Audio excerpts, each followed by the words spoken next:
My wife had just been laid to rest, and the dirt on her grave hadn't even dried yet when my daughter-in-law walked up through the pouring rain and told me to pack my bags for a cheap nursing home. She called me a senile old man and a freeloader, not realizing she had just awakened a monster that had been sleeping for 20 years. Welcome back to Dad's Real-Life Revenge. Grab a glass of water, some snacks, get comfortable, and remember the people in these stories had every opportunity to do the right thing, they simply chose not to. Leave a comment with the number 1 so we can continue the story, and hit subscribe. You're going to enjoy this one. The sharp click of Savannah's high heels echoed across the wet stone pathways of the cemetery. The overpowering scent of her expensive yet somehow cheap-smelling perfume completely drowned out the smell of damp earth and funeral flowers surrounding us. She stood there beneath a black umbrella that concealed half of her heavily made-up face. Not a single word of condolence. Not a single bow before Ivan's grave. She looked at me with the cold stare of someone examining an old piece of furniture that needed to be thrown away. Savannah tossed a thin folder down in front of me. Raindrops from Atlanta splattered across the plastic cover, smearing the surface. Then she spoke in a shrill, commanding voice. Listen carefully, Dad. The house may be in Terrence's name, but it's our money. Mom is gone now, and you can't manage the place by yourself. I've already reserved a spot for you at Green Valley Nursing Home. The van will come pick you up tomorrow. Just sign this. I stood motionless in the rain. My old, worn-out coat was soaked through heavy on my shoulders. I trembled, letting my shoulders sag, and my knees appear weak and unsteady. I looked at Savannah with the vacant, confused eyes of an elderly black man who had lost his grip on reality. Savannah, I whispered, Ivan was just buried. Let me stay here and pay my respects to her. I don't want to go anywhere. This is your mother's and my home. Savannah let out a mocking laugh. The twisted smile on her face revealed the full depth of her greed. Stop acting senile, Dad. You're just getting in our way. Sign it, and I'll have Terrence pack your things.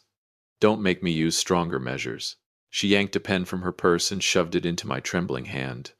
Inside, my blood began to boil. The helpless old man she saw was nothing more than a perfect disguise. Deep within me, the razor-sharp mind of a financial bloodhound officially awakened. The ultimate predator had returned. Savannah, you have no idea who you've just provoked.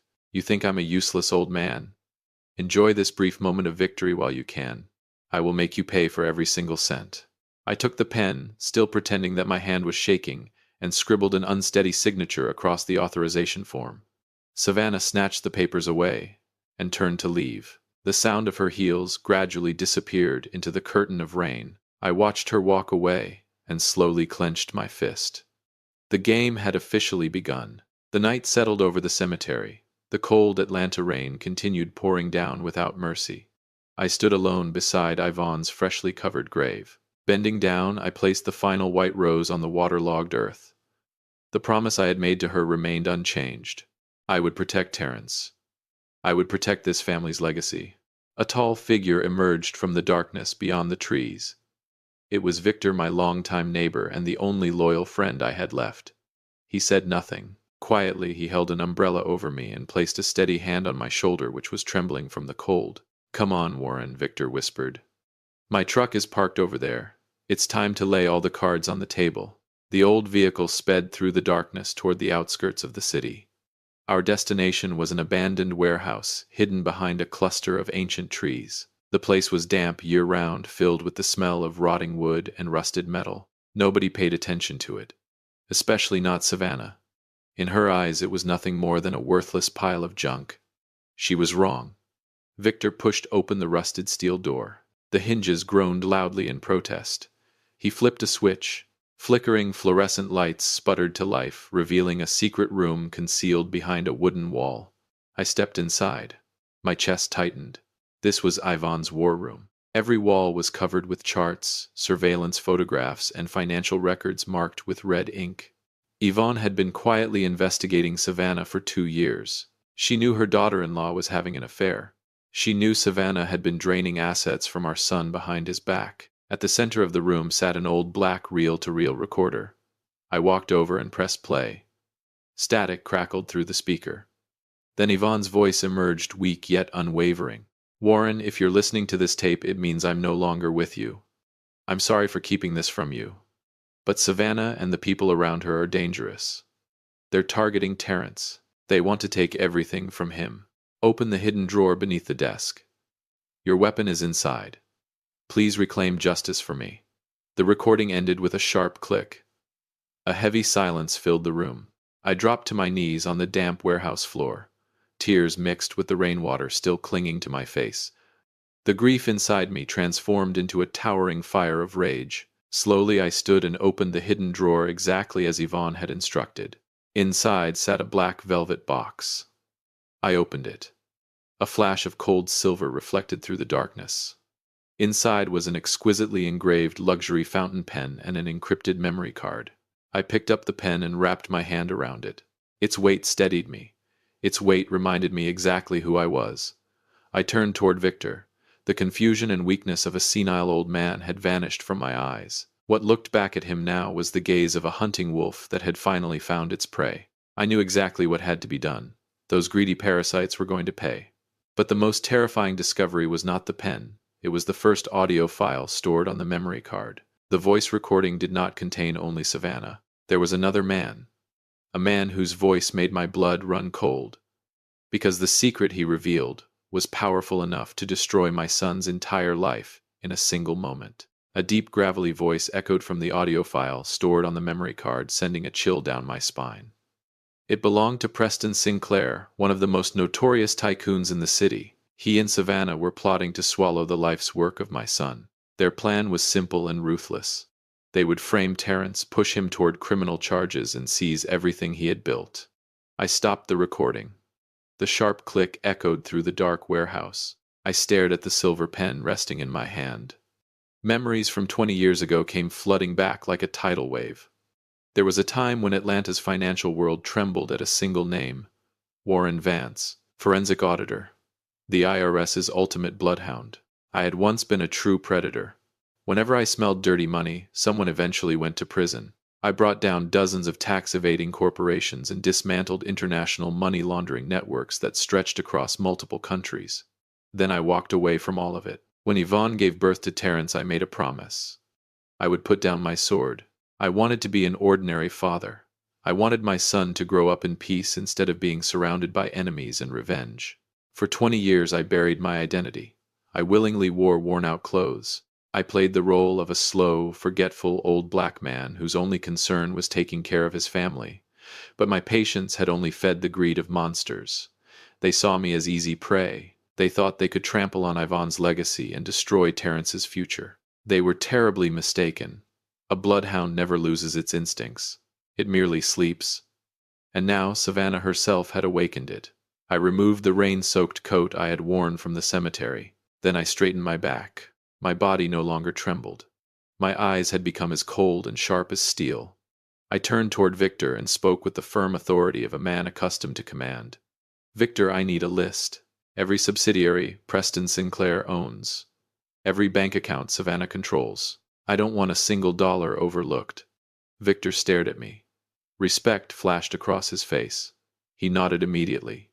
"Yes, sir. I've been waiting 15 years for this day. The bloodhound has returned." I walked out of the abandoned warehouse.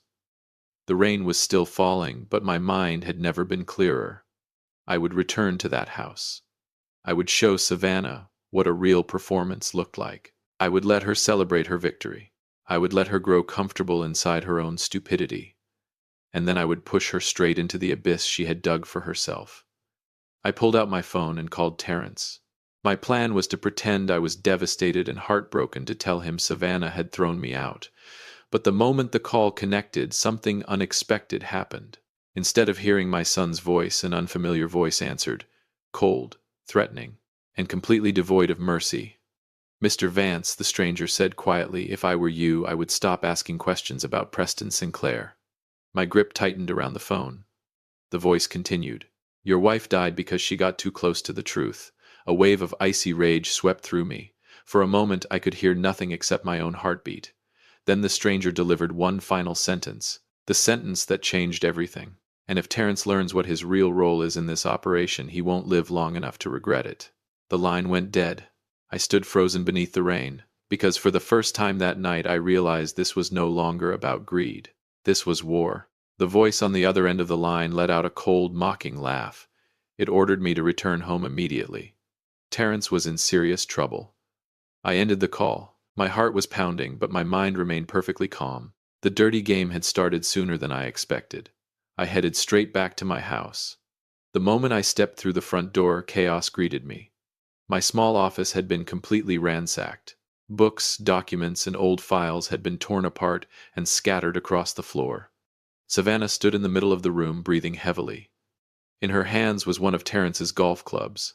Her eyes looked wild, animalistic. The instant she saw me, she charged forward.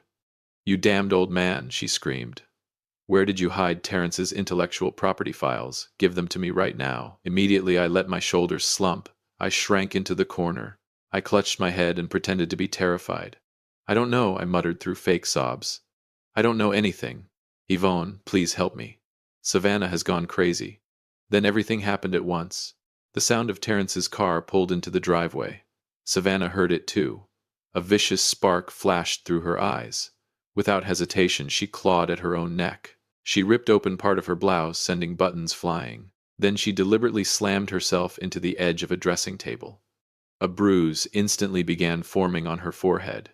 She collapsed to the floor just as Terrence rushed through the front door. Terrence ran to her side. Savannah pointed directly at me while sobbing uncontrollably.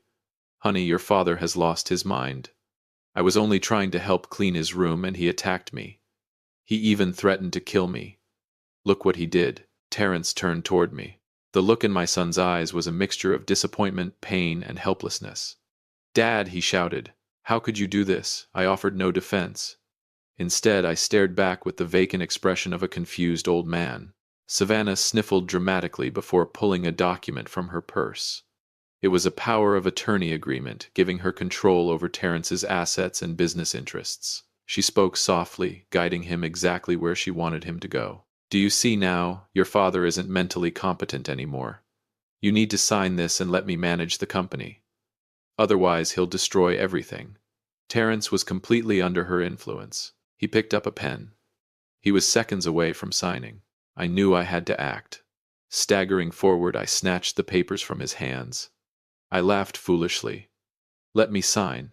I love signing things." Savannah smiled to herself. Certain she had won, she eagerly handed me the pen she had prepared, but she had no idea what had just happened. Moments earlier, I had switched her pen with the thermal ink fountain pen from Yvonne's secret warehouse. I signed my name. Then I encouraged Terrence to sign beside mine. Savannah immediately grabbed the paperwork. She stared at the signatures with complete satisfaction. Victory radiated from her face. She believed she finally had everything she wanted. What she didn't know was that the special ink would disappear completely within 24 hours. No trace, no signature, no evidence. Her performance had been flawless. But my trap was even better. Within an hour, Savannah had packed her things and convinced Terrence to leave with her. According to her, they were meeting Preston Sinclair that very night. Soon the house was silent. I stood alone in the darkness. The foolish smile vanished from my face. I opened my encrypted laptop. A secure tracking program immediately loaded onto the screen. Then my blood ran cold. Terrence's phone had been transmitting normally only minutes earlier. Now the signal was gone. Completely gone. The last recorded location flashed on the screen, an abandoned section of the old harbor. I zoomed in on the map. The signal hadn't simply died. It had been deliberately disabled. My instincts screamed the truth before my mind could fully process it. Terrence was not attending a business meeting. He was walking into an ambush. I grabbed my keys and reached for the phone to call Victor. But before I could dial, another alert suddenly appeared on the screen. A hidden security camera near the harbor had uploaded a fresh image only 30 seconds earlier. The photograph loaded slowly. When it finally became clear, every muscle in my body locked in place. Terrence was on his knees. 2 armed men stood behind him, and standing directly in front of my son was Preston Sinclair himself. Smiling. Terrence's tracking signal went dead at the harbor. The instincts of a forensic auditor told me this was a trap, but I couldn't afford to act recklessly. If I wanted to save my son, I needed leverage over the mastermind behind all of this. That man was Preston Sinclair. At midnight, I arrived at Sinclair Corporation's downtown tower. I wasn't driving a luxury car. I wasn't wearing a pinstripe suit. Instead, I wore the blue work uniform of a janitor. I pushed a cleaning cart loaded with disinfectants and mops. In the world of the wealthy, elite, elderly, black janitors like me were completely invisible. They looked straight through me as if I were an empty wall. They freely discussed million-dollar secrets right in front of me because they assumed I was a poor, illiterate, senile old man. That invisibility was my superpower now. I pushed the cart into the service elevator and went directly to the 51st floor. That was where Preston Sinclair's secure executive office was located. The hallway was silent except for the soft sound of my work shoes against the thick carpet. Security cameras covered every angle, but Victor had helped me disrupt the camera loop for exactly 5 minutes. I had 300 seconds. I lightly swiped a universal access card across the electronic lock. The heavy oak door opened without a sound. The billionaire's office was enormous, filled with the scent of premium cigars and expensive wood. Stacks of financial documents were neatly arranged on his desk. I didn't touch them. A professional auditor never leaves evidence of moved objects. I knelt down, pretending to clean beneath his massive solid wood desk. My right hand quickly pulled a miniature military-grade listening device from my pocket. It was no larger than a shirt button. I pressed it firmly into a narrow gap beneath the desk directly below Preston's office telephone. The device activated. A tiny red light flashed once and disappeared. Connection established. Footsteps and laughter echoed from the hallway. Savannah and Preston were returning to the office earlier than expected. I immediately stood up, grabbed my mop, lowered my head, and continued working. The door swung open. Preston and Savannah entered. His arm was wrapped around her waist. A smug grin stretched across his cunning face. They walked right past me without so much as a glance. Savannah tossed her expensive handbag onto the desk and spoke in a flirtatious voice. "Darling, everything is done. That idiot Terrence signed the papers. The senile old man signed too. By tomorrow, the company will be ours." Preston burst into laughter and tightened his arm around her waist. "Excellent. Let's see how that kid handles the mountain of debt I've prepared for him." I quietly pushed my cleaning cart out of the office.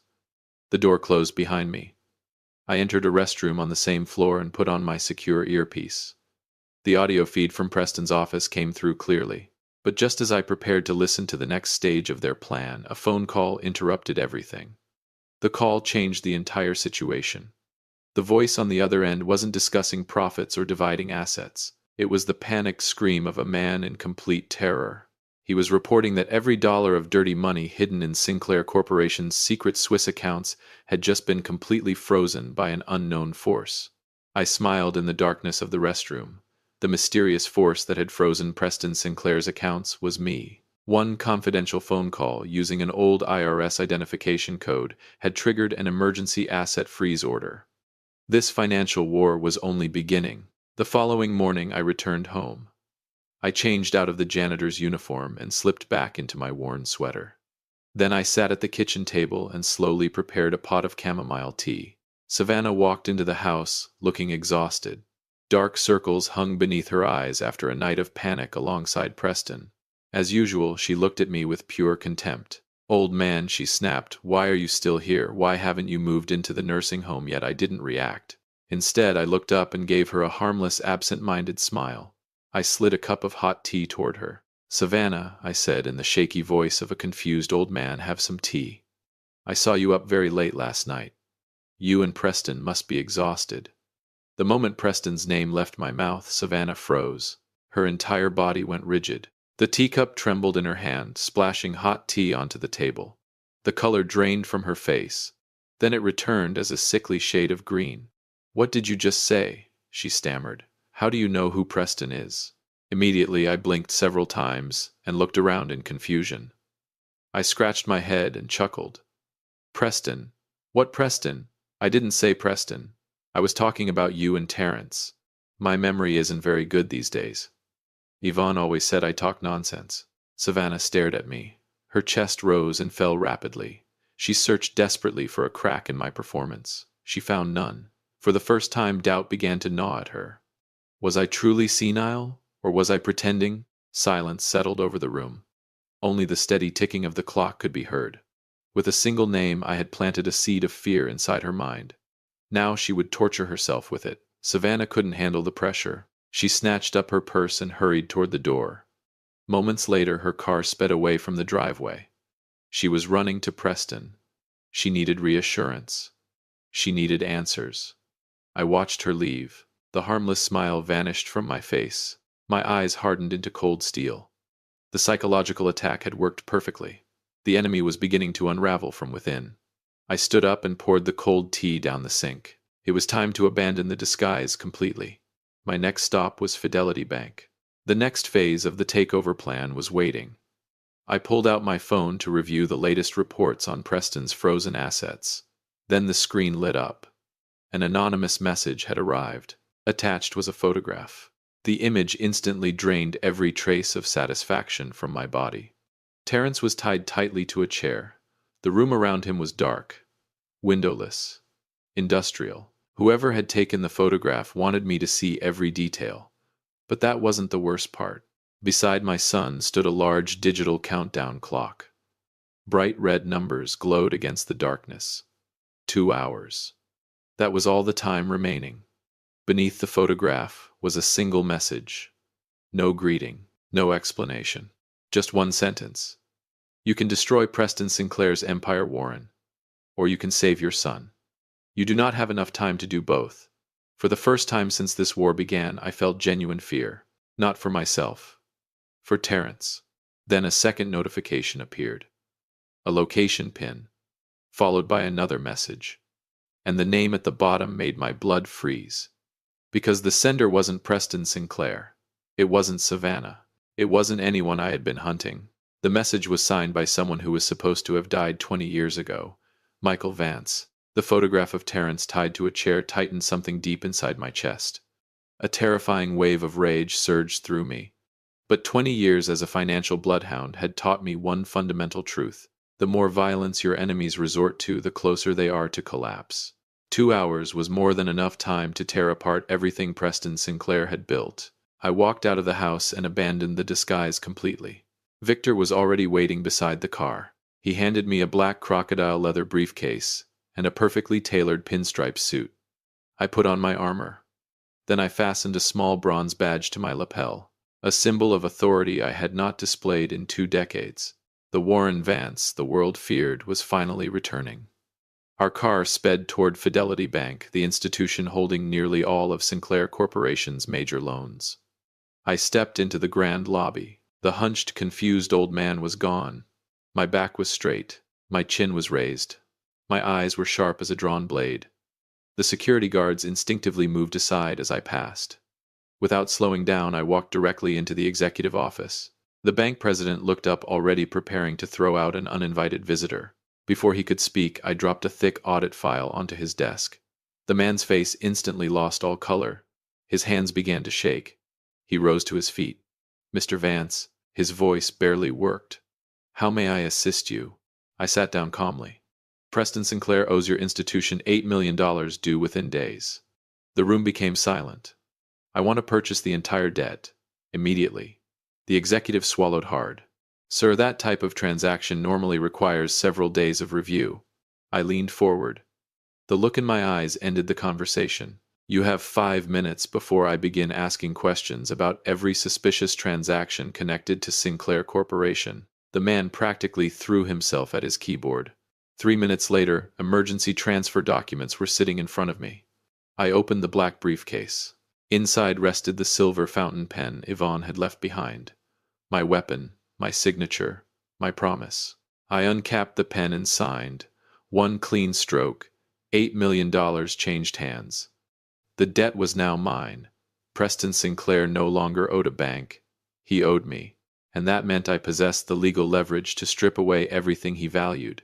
His buildings, his offices, his holdings, his empire. I stood and adjusted my pinstripe jacket.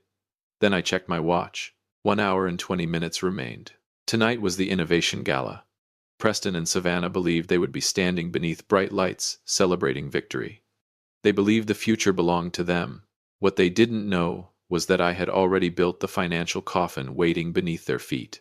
I had just stepped outside the bank when Victor came running toward me. His face was twisted with panic. Without saying a word, he thrust a portable radio into my hands. A weak voice crackled through the speaker. It was Terrence. He was crying. Dad, Dad, don't do what they want. Then the transmission dissolved into static. A metallic sound followed. Sharp, distinct, terrifying. The unmistakable click of a firearm being loaded. Every muscle in my body tightened. A different voice came onto the channel. The same cold voice that had been manipulating events from the shadows. This time there was no mockery. No games. Only a threat. Warren Vance. The man spoke my full name slowly. You've spent 20 years hiding from who you really are. A second metallic click echoed through the radio. Then came a muffled groan from Terrence. My grip tightened so hard that the plastic casing nearly cracked. The stranger continued. You have exactly 1 hour. His voice remained calm, almost amused. Come to the gala and destroy Preston Sinclair, or come save your son. A pause followed. Then he delivered the sentence that made my blood run cold. Because if you choose the wrong door tonight, only one member of the Vance family will still be alive by sunrise. The transmission ended. Silence. Victor stared at me. The city skyline glittered in the distance. 1 hour remained. One choice. One chance. And for the first time since Yvonne's death, I realized the true enemy might never have been Preston Sinclair at all. The entire ballroom froze. Hundreds of eyes shifted from Preston Sinclair to the black envelope in my hand. Not a single person spoke. The massive LED screen behind the stage glowed softly, waiting. Preston tried to regain control. His voice cracked despite his efforts. What is this nonsense? I smiled. The kind of smile that appears only when the hunt is over and the trap has already snapped shut. You want to know what's inside this envelope, Preston? I slowly turned toward the audience. So do I. A ripple of nervous laughter spread through the crowd. Then it died immediately. Because nobody was laughing anymore. I handed the envelope to Victor. Without a word, he removed a memory drive and inserted it into the presentation system. The giant screen flickered. Then the first image appeared. A series of bank transfers, millions of dollars moving through shell corporations, layer after layer, country after country. The audience gasped. Preston's face went white. The second image appeared. Photographs. Savannah and Preston together. Private meetings, luxury resorts, secret apartments, dates and timestamps covering nearly 2 years. Savannah staggered backward. No. The word escaped her lips as a whisper. The third file appeared. Audio recordings. The entire ballroom heard Preston's voice. Clear, undeniable, discussing plans to acquire Terrence's research, discussing fabricated debt, discussing forged contracts, discussing how to remove obstacles, including members of the Vance family. The room erupted. Executives began shouting. Investors stood up from their tables. Several reporters rushed toward the front. Flashes exploded throughout the ballroom. Preston's empire was collapsing in real time. Then I raised my hand. The room gradually fell silent again. That is not why I came here tonight. Every head turned toward me. I pointed at the giant screen.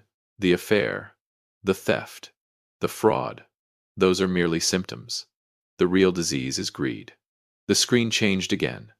This time it displayed legal documents, loan transfers, debt assignments, corporate filings, ownership records, one after another, one after another, one after another. Preston stared at them. His breathing became uneven, because he recognized every document, and he understood exactly what they meant. I reached into my jacket and removed a single sheet of paper. Then I looked directly into his eyes. This afternoon I purchased the primary debt secured against Sinclair Corporation. The room exploded with murmurs. Preston's knees nearly buckled. No, his voice sounded weak. Impossible, pathetic, defeated. I continued. As of 6:43 this evening, every major asset pledged against that debt became subject to immediate enforcement. The silence that followed felt endless. Then, I delivered the final blow. Preston Sinclair, you no longer own Sinclair Corporation. The words hit him like a freight train. His mouth opened. Nothing came out. His empire, his buildings, his offices, his prestige, his reputation, everything was gone. The audience watched in stunned disbelief as one of Atlanta's most powerful men realized he had become a spectator to his own destruction. Beside him, Savannah looked equally horrified. She turned toward Preston. Preston turned toward her. The affection between them vanished instantly. Only blame remained. Only fear. Only survival. Then the ballroom doors opened. Federal agents entered in a coordinated line. The lead agent stepped forward holding a folder. Preston Sinclair. Savannah Brooks. You are both being detained pending investigation into fraud, conspiracy, financial crimes, and related offenses. The room erupted once more. Savannah collapsed into a chair. Preston attempted to speak. Attempted to negotiate. Attempted to threaten. Nobody listened. For the first time in his life, his money could not save him. The agents moved forward. Handcuffs clicked. Cold. Final. Permanent. Yet as I watched them being escorted away, I felt no triumph. No satisfaction. Only one question remained unanswered. Because throughout this entire war, one mystery still lingered. The anonymous messages. The kidnapping. The voice from the shadows. The name that should not have existed. Michael Vance. The man presumed dead for 20 years. As the agents led Preston away, a phone in my pocket vibrated. One new message. One photograph. My heart stopped. The image showed Terrence sitting safely inside an FBI vehicle. Behind him stood a man wearing a dark coat. His face was finally visible. Older. Scarred. Very much alive. At the bottom of the photograph was a single sentence. The war against Preston was only Chapter 1, Warren. Now it's time for us to discuss what really happened 20 years ago. The giant LED screen illuminated the entire ballroom. Forensic audit reports filled the display. Money laundering trails. Tax evasion schemes. Hidden shell corporations. Debt purchase agreements connected to Sinclair Corporation. The reaction was immediate. Gasps echoed throughout the hall. Whispers spread like wildfire. Investors stared in disbelief. Reporters rushed forward. And Preston Sinclair simply stood there, frozen. Then his knees gave out beneath him. He collapsed onto the stage. I signaled to the federal agents. Within moments, Savannah and Preston were escorted away from the growing media frenzy and into a storage room behind the stage. The heavy wooden door shut behind us. The noise from the gala faded. Only silence remained. Silence and fear. The room smelled of old paper dust and desperation. I placed 2 black envelopes on the table. Then I looked at them both. This, I said calmly, is your financial death sentence. Checkmate. Savannah lunged forward and tore open the nearest envelope. Her hands shook so violently that she ripped the paper. Inside were official federal warrants. Supporting documentation. Debt transfer records. Proof that I now controlled the obligations that had once kept Sinclair's empire alive. The color drained from her face. Her lips trembled. No words came out. Then she collapsed at my feet. Preston's survival instincts activated instantly. He didn't even glance at the woman standing beside him. Instead, he rushed toward me. The powerful billionaire dropped to his knees. Mr. Vance, his voice cracked. She manipulated me. Savannah approached me first. She stole Terrence's research. She forced me into this. I'm innocent. Please, you have to believe me. The desperation would have been amusing if it weren't so pathetic. Savannah looked up in shock. Disbelief. Pain. Rage. Only minutes earlier, Preston had been whispering promises into her ear. Now he was throwing her overboard to save himself. Something inside her snapped. She launched herself across the room. You liar. Her nails raked across his face. Blood appeared instantly. You told me to get rid of Warren. You told me to push Terrence out. You planned everything. Preston staggered backward. Then he struck her. The slap echoed through the room. Shut up, his face twisted with hatred. You were nothing but a pawn. The two of them exploded, screaming, accusing, confessing, every lie, every betrayal, every crime. They revealed everything while federal agents watched silently. The scene was almost surreal. 2 predators who had spent years destroying other people's lives were now tearing each other apart, like rats fighting on a sinking ship.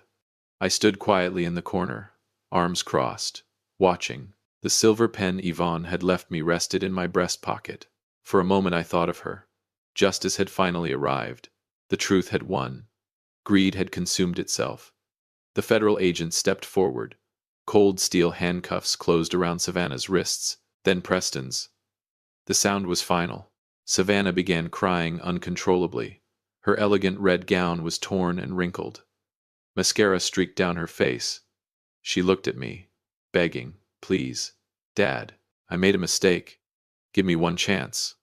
I didn't hesitate. "I am not your father." My voice cut through the room like ice. "The law will answer you now." The agents escorted them away. Camera flashes exploded outside the storage room. The downfall of Savannah and Preston would be front-page news by morning. I should have felt relief. Instead, a strange uneasiness settled over me. Something wasn't finished. Something bigger still lurked in the shadows. I stepped back into the main corridor.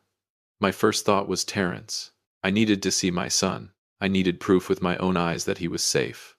Before I could take another step, Victor approached. His expression was unusually serious. In his hands was a small, rust-covered metal box. "We found this inside a hidden compartment in Preston's private safe." He handed it to me. The moment I saw the symbol engraved on the lid, the world seemed to stop. My pulse disappeared. The hallway vanished. The voices vanished. Everything vanished. Because I knew that symbol. I hadn't seen it in 20 years. Not since the night that changed my life forever. It was the insignia of a covert financial task force, a unit that officially never existed, a unit whose members had either disappeared or died. Slowly, my fingers closed around the box. Victor noticed the change in my face. "Warren," I didn't answer. My eyes remained locked on the emblem. Because only 4 people in the world had possessed that symbol. 3 of them were dead. And the 4th was the man whose name had appeared in the anonymous messages. The man everyone believed had died 2 decades earlier. Michael Vance. My younger brother. With trembling hands, I opened the rusted box. Inside lay a faded photograph, a classified government file, and a handwritten note. The note contained only 6 words. 6 words that shattered everything I thought I knew. Yvonne knew the truth all along. The black rose emblem engraved on the rusted metal box left me motionless for a moment. It was the symbol of the underground financial organization I had sworn to destroy 20 years earlier. Preston Sinclair had never been the true mastermind. He had merely been a pawn on a much larger chessboard. Slowly, I placed the box inside my leather briefcase. A greater war might await in the future. But tonight, justice for my family had finally been served. 1 month later, the court delivered its verdict. Savannah was sentenced to 10 years in prison for her role in the kidnapping conspiracy and financial fraud. Preston Sinclair received a 12-year sentence for money laundering and organized criminal activity. All illicit assets belonging to Sinclair Corporation were seized by the government. Savannah's parents, who had enabled and encouraged their daughter's greed for years, were forced out of their luxurious mansion. They returned to a life of poverty and humiliation on the outskirts of the city. It was a fitting ending for those who had spent their lives sowing destruction. I returned home. The cold Atlanta rain had finally passed. Warm morning sunlight now filled the sky. I removed the powerful pinstripe suit. I returned Yvonne's silver pen to its place inside the war room. Then I put on my familiar old sweater once again. Stepping into the small backyard garden, I paused. White roses were blooming everywhere beneath the morning sun. The scent of damp earth and fresh flowers filled the air. Terrence walked outside and stood beside me. The color had returned to his face. The fear and confusion were gone. He was no longer the naive engineer who had allowed himself to be manipulated. He had grown stronger, wiser. His company was secure. His patents were protected. His future belonged to him once again. Together we stood quietly among the white roses swaying in the breeze. And in that peaceful moment I knew Yvonne was finally at rest. Life is full of turns we never expect. Sometimes you will encounter people who mistake kindness for weakness. People who see generosity as something to exploit. But remember this, being kind does not mean being weak. Being gentle does not mean being powerless. Sometimes silence is not surrender. Sometimes silence is the gathering of strength while waiting for the right moment. Never mistake an older person's silence for defeat.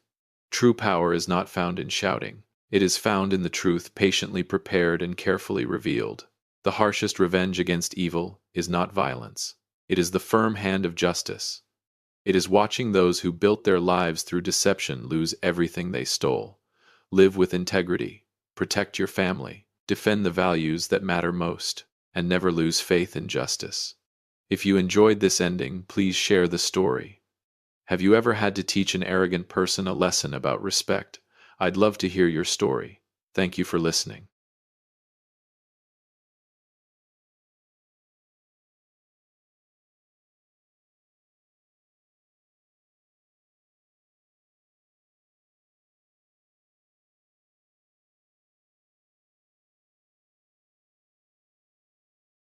The air turned thick, heavy with the smell of money, when Oriana placed a sheet of paper on the table. It was a draft budget for the wedding, something I had never seen in my entire 69 years. A number at the bottom of the page made me narrow my eyes. $900,000. She did not even blink as she slid it toward me. Meanwhile, I sat there confused, unable to grasp what kind of problem had just appeared in front of me. Welcome back to Dad's Real Life Revenge. This is a very strange story. The groom's family demanding wedding money from the bride's side. Subscribe and leave a comment with the number 8 so we can begin this story together. I was sitting at Coastal Pearl, a restaurant where the sound of waves outside the balcony rolled in softly like the heartbeat of a storm slowly approaching. Across from me sat Oriana Whitfield, the future mother-in-law of my daughter. She looked like she had stepped straight out of a luxury magazine. Her hair was tied in a flawless high bun without a single strand out of place. The diamond ring on her finger was so large, I felt like it could anchor a small boat. But her eyes were different. Cold. Calculating. They were not the eyes of a woman about to become family. They were the eyes of a hunter measuring the weight of its prey. I took a sip of white wine. The sharp bitterness settled on my tongue. Oriana kept talking endlessly about her family lineage in Greenwich. About gala evenings at Yale. About traditional values that people like me, in her words, would never truly understand. My daughter Emma sat beside me. She held tightly to the hand of her fiancé Kane. Kane looked uneasy. He avoided looking at his mother. Instead, he stared down at his plate, as if searching for a way out. I looked at Emma. My daughter had always been a simple child. She never needed any of this. But Oriana did. She needed a stage where she could display her borrowed glamour. You see, in my line of business, you learn to read people by the way they treat the waiters. Oriana snapped at a young server simply because the wine was not cold enough. She used luxury like a weapon to crush the people around her. She glanced at my suit with quiet disdain. Emma lightly touched my leg under the table. At that moment, my phone vibrated once inside my pocket, a short reminder of a message. I looked at my daughter and noticed something different in her eyes. I knew Emma wanted a simple wedding dream with the man she loved. She had always been that kind of person. But the moment that draft appeared on the table, I knew it was a financial black hole waiting to swallow them whole. I smiled. The calm smile of a father who had lived through enough storms to recognize when another one was about to arrive. I looked straight into Oriana's deep blue eyes. Behind the expensive foundation on her face, I saw something chillingly empty. This story is not just about an extravagant wedding. It is about a battle for survival between sincerity and bottomless greed. Everything was only beginning, and I promise you the ending will make it impossible for you to look away from the screen. Oriana took a sip of sparkling water with a kind of aristocratic elegance that felt almost theatrical. She pushed the budget paper toward me. Her fingers carried the heavy scent of perfume and a pride she did not even try to hide. The number $900,000 was still sitting there. Was it a plan for a joyful day or a crushing financial burden for a young couple just starting their lives? The Whitfield family has its own standards, Silas, she began in a low but commanding voice. We come from Greenwich. We studied at Yale. We do not host cheap outdoor parties with barbecue and beer. This wedding represents the face of our family. I stayed silent. I let her talk. In business, the person who talks the most is usually the one who knows the least or the one trying to hide something. I watched Kane. The young man kept his head lowered. He would not look me in the eyes the way he had before. Something was not right. A groom should look happy, not like someone who is afraid of something. Oriana continued digging into the differences in social class. She talked about elite friends who would fly in from London and Paris. She talked about Kane marrying into a lower class. Unbelievable. She used that phrase so casually as if my daughter were some discounted item her son was generously choosing to take home. So according to Whitfield tradition, the bride's family will cover most of the expenses. In other words, if my daughter wanted to match her son, she needed to make up the difference. Oriana tapped her finger lightly on the number $630,000. That was 70% of the total budget. She looked at me as if she were granting a privilege. I know you have a small construction company. I hope you have saved enough for Emma's big day. Do not let the girl embarrass herself in front of our friends. It was the tone of someone hollow inside. Truly wealthy and truly refined people at least understand the most basic manners. To me it felt like an insult. At home my daughter was treated like a treasure. Here she was being spoken of like a discounted product. I saw Emma gripping the edge of the tablecloth so tightly that her fingertips turned pale. That only fueled my anger even more. But it was still too early for me to understand the full picture. I looked again at the ring on Oriana's finger. It glittered under the restaurant lights, but to someone who had worked with all kinds of materials, something about it felt wrong. It was too perfect, too flashy, just like the woman wearing it. A display meant to hide something rotten underneath. She thought I was just a poor father worried about paying the bill. She thought she could scare a man who built his entire career from nothing by flashing the name Greenwich. Kane tried to raise his head, as if he wanted to say something, but one sharp glare from Oriana shut him down immediately. I felt a wave of sadness for him. A man who was supposed to become the pillar of his own family, yet he could not even stand up for himself in this moment. Maybe it all came from the manipulation of his mother. If my guess was right, she was using her own son like a puppet on a stage. She was turning this wedding into a business deal. I took a sip of cold water. The chill ran down my spine. I was about to speak when I felt another vibration from my pocket. Not a single short buzz like before. This time it came 3 times in a row. Another signal from Emma. My daughter looked at me with eyes that were trying to tell me something. Because the previous signal I had not even checked yet, I had been too busy listening to Oriana's endless monologue. I lowered my head and pulled out my phone. A series of messages appeared, all carrying the same words. I read the line over and over again. Dad, he is not the groom. She is the groom. I looked up. Oriana was still talking endlessly about a rare type of orchid that needed to be imported from the Netherlands. She looked flawless. But my daughter's words began echoing in my mind like an alarm bell. She is the groom. What did that mean? Kane was just a pawn. A tool she was using to enter my family. Her real target was not the wedding. It was my wallet. I took a slow, deep breath. The calm of a seasoned businessman returned to me. I glanced at Kane. The young man still kept his head down, his hands tightly clasped together. Now I understood his uneasiness. It was not anxiety about the wedding. It was the guilt of someone participating in a deception against the person he loved. Oriana seemed to notice my unusual silence. She tilted her head, a gesture of artificial concern. Mr. Silas, you seem deep in thought. I understand that $630,000 is not a small number for a construction man. But think about Emma's future. The girl deserves the very best. I smiled. It was the same smile I used during the most intense negotiations. Thank you for sharing the Whitfield family traditions, I said, my voice calm and steady. It has been very enlightening. She did not just want money for a wedding. She wanted control. She wanted to drain the people she considered beneath her. I realized Emma's foot was still touching mine under the table. I placed my hand over hers on the table. I wanted my daughter to know I had received the message, and I would not let anyone hurt her. Oriana raised an eyebrow. So we are agreed then. I need a deposit of $200,000 for the event planner tomorrow morning. They do not hold reservations long for strangers. She was rushing.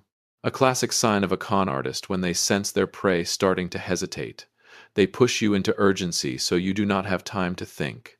They want you to sign the check before you notice the cracks in their perfect mask. Let me think about it, I replied. I need to review the cash flow from my current projects. $1 million wedding deserves careful preparation, does it not? Oriana's eyes flashed with a hint of irritation. She was not used to being delayed, but she quickly recovered her polite expression. Of course. I will wait for your call tonight. Do not disappoint us. We stood up. Lunch ended with an awkward silence hanging in the air. When we stepped outside the restaurant, the sea breeze felt cold against my skin. I watched Oriana and Kane walk toward the luxury car waiting for them. I knew the battle had only just begun. Emma grabbed my arm as we walked toward the parking lot. Dad, I am sorry, she whispered. I pulled my daughter into a tight embrace. There is nothing to apologize for, Princess. I have seen everything I needed to see. Now I had a new mission.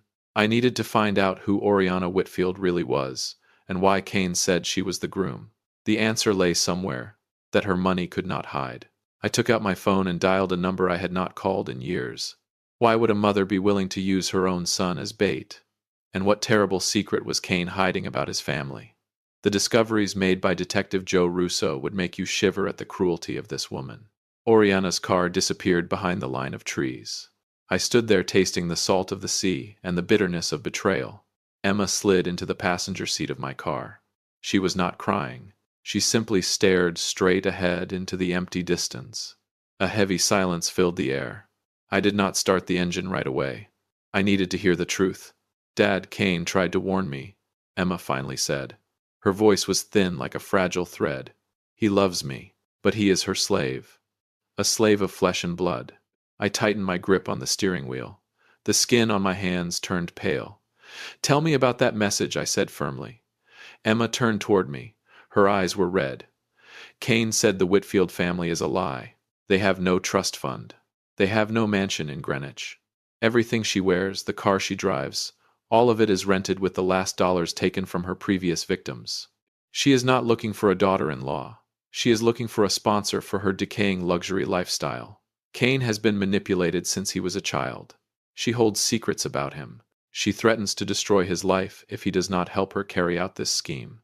He calls her the groom because she is the one who decides every move. Kane is only a shadow." A shock ran down my spine. This was not a wedding.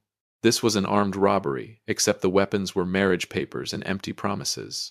Oriana was a con artist. She used the emotions of young people to drain the parents who loved them. My anger slowly gave way to clarity. I remembered Kane's eyes in the restaurant. That silent plea now made sense. He wanted to escape, but Oriana's cage was too strong. He truly loved Emma. And because of that love, he risked everything to send her a warning under the table. I started the engine. The motor roared to life with determination. "We will not let her win," I said. "But we need proof. We need to know how many families this monster has passed through before reaching us." Emma looked at me, worry clear on her face. "What are we going to do, Dad? They are professionals. They have good lawyers. They have perfect fake documents." I gently tapped my daughter's hand. "They may have professionalism, but I have the truth. And I have old friends who never forget a debt." I drove toward the center of the city. In my mind, a plan was already forming. A plan not only to protect Emma, but also to bring justice for the people she had drained before us. Oriana thought she had found a wealthy and gullible builder. She did not know that builders are the people who know exactly how to tear down rotten structures from the foundation. I stopped the car in front of an old building. This was where Joe Russo worked, a former detective with a mind like a computer. If anyone could rip the mask off Oriana Whitfield, it would be him. Before stepping inside, I looked at Emma one last time. "I promise you this wedding will still happen, but not the way she wants it to. It will be a wedding of freedom." I pushed open the heavy wooden door of Joe Russo's office. The familiar smell of old tobacco and worn leather hit my nose. Joe sat behind a desk buried under piles of files. He did not look up. He simply tapped a pencil against the desk in a steady rhythm. I had known Joe for 20 years back, when he was a detective with a reputation as a bloodhound who never gave up. "Silas," Joe said, his voice rough like sand in his throat, "you never come to see me unless someone is about to face serious trouble." I sat down across from him and placed Oriana's budget sheet on the desk. "I need you to look into this woman, Oriana Whitfield." Joe picked up the paper, glanced at the number $900,000, and smirked. "An expensive price for a wedding, but a cheap price to buy your freedom if you find out early enough." He turned to an old computer and began typing rapidly. The room fell silent, except for the steady spin of the ceiling fan and the pounding of my heart in my chest. I watched Joe's face closely. The wrinkles on his forehead tightened. His eyes narrowed behind thick glasses. A few minutes passed before a dry beep sounded. Joe rotated the screen toward me.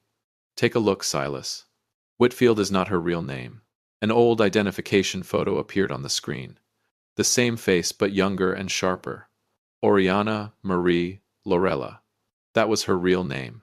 Joe began reading through the information. "She is not from Greenwich. She was born into a poor family on the outskirts of Ohio. No Yale. No aristocratic tradition. Just a long list of civil lawsuits and restraining orders. She is a performer," Joe said. "Her specialty is marriage fraud. She targets wealthy fathers, men who love their daughters so much that they become blind. She uses her son as bait to gain access. Once the wedding deposits are transferred into shell accounts, she and the boy disappear without a trace. I felt my blood begin to boil. The humiliation at Coastal Pearl suddenly had its answer. She dared to use Emma's love as part of a filthy scam.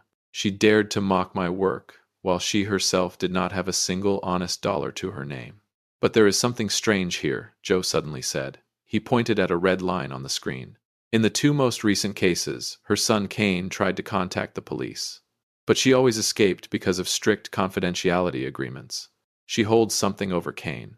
Something powerful enough to keep him obedient even while he hates her for it. Now I understood the desperation in Cain's eyes. He was not an accomplice. He was another prisoner trapped inside his mother's scheme. Joe pulled out a yellow folder from the bottom drawer. This is the case from Charlotte 3 years ago. A construction contractor family lost $2 million. The father collapsed and died of a stroke shortly after the scam was revealed. Oriana does not just steal money. She takes lives and destroys reputations. My hand tightened into a fist. I was not the contractor from Charlotte. I was Silas. And I was not going to let this story end the way she wanted. Joe looked at me, a sharp light flashing in his eyes. So, what is your plan? I stared at Oriana's photograph on the screen. A plan was forming, one that required the same level of ruthlessness she had shown my family. We will let her believe she is winning, I said quietly. We will let her reach for that $1 million. But that moment will be the end of Oriana Marie Lorella's career. Joe nodded. A rare smile appeared on his weathered face. I like the way you think, Silas. Let me contact a few old friends at the FBI. We will need more than just these old files. When I stepped out of Joe's office, darkness had already covered the city. Streetlights cast long shadows across the sidewalk. I knew Oriana was probably sitting in her rented luxury apartment, sipping wine and dreaming about my money. What she did not know was that Detective Joe Russo had just opened a Pandora's box she would never want to see. But there was one detail Joe had discovered in those files that made me stop beside my car. There was a victim whose name never appeared in the official records. Someone who vanished after confronting Oriana. Who was that person? And why did Cain look terrified whenever he mentioned that name to Emma? The truth behind Oriana's crimes was deeper than we had imagined. Joe Russo flipped another page in the file. The soft rustle of paper in the quiet office sounded like fingernails scraping across wood. He slid another photograph toward me. This time it was not an identification photo. It was a candid shot taken inside a courthouse in Atlanta. Oriana stood there smiling, a victorious smile beside an older man who looked completely shattered. Look closely, Silas, Joe said. This is her script. Charlotte, Atlanta, Naples. Every city is a different name. Every family is left in ruins. She never uses a gun. She uses marriage licenses. She convinces the victims to sign the checks willingly because they want to save face. They would rather lose the money than let the world know they were fools who got played. I stared at the list of victims. Construction families, self-made business owners. All of them looked like me. People who worked hard and loved their daughters too much. Oriana was not just a thief. She was a parasite. She drained financial resources and left behind emotional corpses. A chill crawled down my spine when I reached the notes about the case in Naples. One father took his own life after discovering the entire payroll fund of his company had been drained under the pretense of a wedding deposit in Italy. Oriana disappeared immediately afterward with $800,000 in cash. Not a trace. Not a goodbye. The cruelty went far beyond anything I had imagined. To her, destroying a human life was nothing more than another number on a balance sheet. I thought about Emma. If we had not realized the truth in time, my daughter would have been the next victim. She would have carried the pain of betrayal from the man she planned to marry. But what about Cain? I asked, my eyes still fixed on the file. Why does he stay with her? Joe sighed, as a thin ribbon of smoke drifted into the air. That is the darkest part. Oriana is not just his mother. She is the keeper of his secret. There was an accident 10 years ago. A hit and run. Oriana stepped forward and took the blame for Cain, but in reality she used it to put a permanent noose around his neck. Every time Cain tries to leave, she threatens to reopen the case. She turned a mother's protection into a lifelong slave contract. That is why Cain sent that message. He is trying to save Emma. I stood up and walked to the window, looking down at the street below. Neon lights flickered like watchful eyes in the darkness. I did not just feel anger. I felt a cold determination forming inside me. Oriana Whitfield, or Oriana Marie Lorella. This time she had chosen the wrong man to target. She thought I was an aging contractor who could be fooled by fancy words and high society names. She did not know that I had built the strongest foundations out of rubble. And I also knew how to bring down a rotten structure from the inside. Joe, I said, without turning around, I need a list of every surviving victim. We are not fighting this alone. We are bringing all her ghosts back at once. Joe nodded and reached for the phone. I knew the game had changed. Oriana was probably already planning the next dinner where she would demand the money transfer. She had no idea that dinner would be the last one she enjoyed in freedom. But just as I was about to leave, Joe called out, "Silas, there is one more thing. I just found the name of the victim who disappeared in Naples. You are not going to believe it. That person had a connection to Cain closer than anyone else. A truth that could completely change the way we see that young man. Was Cain truly an accomplice? Or was he the final card that could turn the entire game around?" I arranged to meet Cain in an empty parking lot near the harbor. The sea wind blew hard. The sound of metal chains striking the masts echoed like the shackles of a ghost ship. Cain stepped out from the shadows. He wore a black coat, the collar pulled high to hide his pale face. When he saw me, he froze. His eyes held fear mixed with a strange sense of relief. "I knew you would call, Cain," said his voice trembling. "Did you read Emma's message?" I walked closer and looked straight into his eyes. The eyes of someone trapped with no escape. "I read it," I replied. "And I also read the file about your mother. Or should I say Oriana Lorella?" Cain stepped back and leaned against the hood of a car. His whole body seemed to collapse like a house without a foundation. "I am sorry, Silas. I truly love Emma. But she is a devil. She never lets me escape. She uses that accident from years ago to force me to perform this act with her again and again." I placed my hand on his shoulder. The steady weight of a builder's hand helped him stand upright again. "Listen to me, Cain. You have two choices. One is to remain her puppet and watch Emma's life get destroyed. The other is to help me end this nightmare. You will not go to prison for the things she forced you to do. I have Joe Russo. I have evidence she does not know exists." I pulled a tiny recording device from my pocket. It was thin enough to hide beneath a shirt collar. "I need you to wear this," I said. "I need you to make her admit the $200,000 deposit. I need her to talk about the families in Charlotte and Naples." Cain stared at the recorder as if it were a ticking bomb. "If she finds it, she will kill me," he whispered. I looked directly into his eyes. "If you do nothing, you will kill yourself slowly every day when you look at Emma. Choose." Cain stayed silent for a long moment. Waves crashed loudly against the rocks. Then he took the device from my hand. His hands were no longer shaking. "I will do it," he said firmly. "I want to be free. I want to deserve Emma." If you have been listening for a while and want stories like this to keep coming, it would really help if you hit the like button and subscribe. 97% of people never do, but it is what keeps this entire channel alive. I helped Cain hide the device inside his shirt. I showed him how to press the hidden activation button. "We only have one chance," I warned him. "Tomorrow night at the family dinner, when she asks me to sign the check, that is when you act. Use her own arrogance to lead her into the trap." Cain nodded. Then he turned and disappeared into the darkness. I stood there alone, feeling the restless pulse of the plan beginning to move. This was a gamble. If Cain betrayed me, I would lose everything. But I chose to believe the 6 words Emma had sent. I chose to believe that love could be stronger than the manipulation of a con artist. I returned to my car. My phone lit up with a message from Oriana. An address for a luxury restaurant tomorrow night. A sweet note about the bright future of our 2 families. She was still dreaming about the $1 million. She did not know the noose was slowly tightening around her own neck. But just as I was about to drive away, another black car slowly rolled out from the dark corner of the parking lot. It had been there the whole time. Had someone been watching our meeting? And if Oriana already knew about our plan, would Cain even survive long enough to walk into that dinner tomorrow night? The luxury restaurant was strangely quiet. Candlelight flickered across the polished silverware on the table. Oriana sat there in a deep red velvet dress. She looked like a queen waiting to receive tribute. Cain sat beside her. He wore the shirt where I had hidden the recorder. His face was stiff. I saw a bead of sweat sliding down his temple. Silas, you look tired, Oriana said sweetly. She raised her glass of wine. Perhaps preparing $1,050,000 has been exhausting for you. Do not worry. Once we become family, it will all be worth it. I looked straight into her eyes. I took out my checkbook and placed it on the table.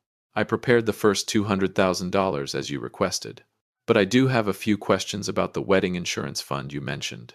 Why is the beneficiary account registered to a company in Naples? Oriana froze for a fraction of a second. Then she laughed. A professional laugh. Oh, that is simply a legal structure for tax purposes. In Greenwich, we always optimize our financial flows. You would not want your money wasted on the government, would you? She pulled out a stack of invoices. All of them were fake bills from non-existent vendors. She enthusiastically described enormous costs for flowers, musicians, and private security teams. She had no idea that every word she spoke was being transmitted directly to Joe Russo and the investigators sitting inside a van in the parking lot. Suddenly, Kane spoke. His voice trembled slightly, but it was clear. Mom, do we really need that much cash? Emma's father has already been generous. Why not transfer the money directly to the contractors? Oriana's eyes instantly turned cold. She looked at her son, as if he were a traitor. Darling, you should focus on being a good groom. Leave financial matters to the adults. Then she turned back to me, trying to recover her calm expression. You see, young people sometimes fail to understand the value of discretion. I slid the check toward her. I had signed it, but I had not written the amount yet. I would like to hear again about Charlotte.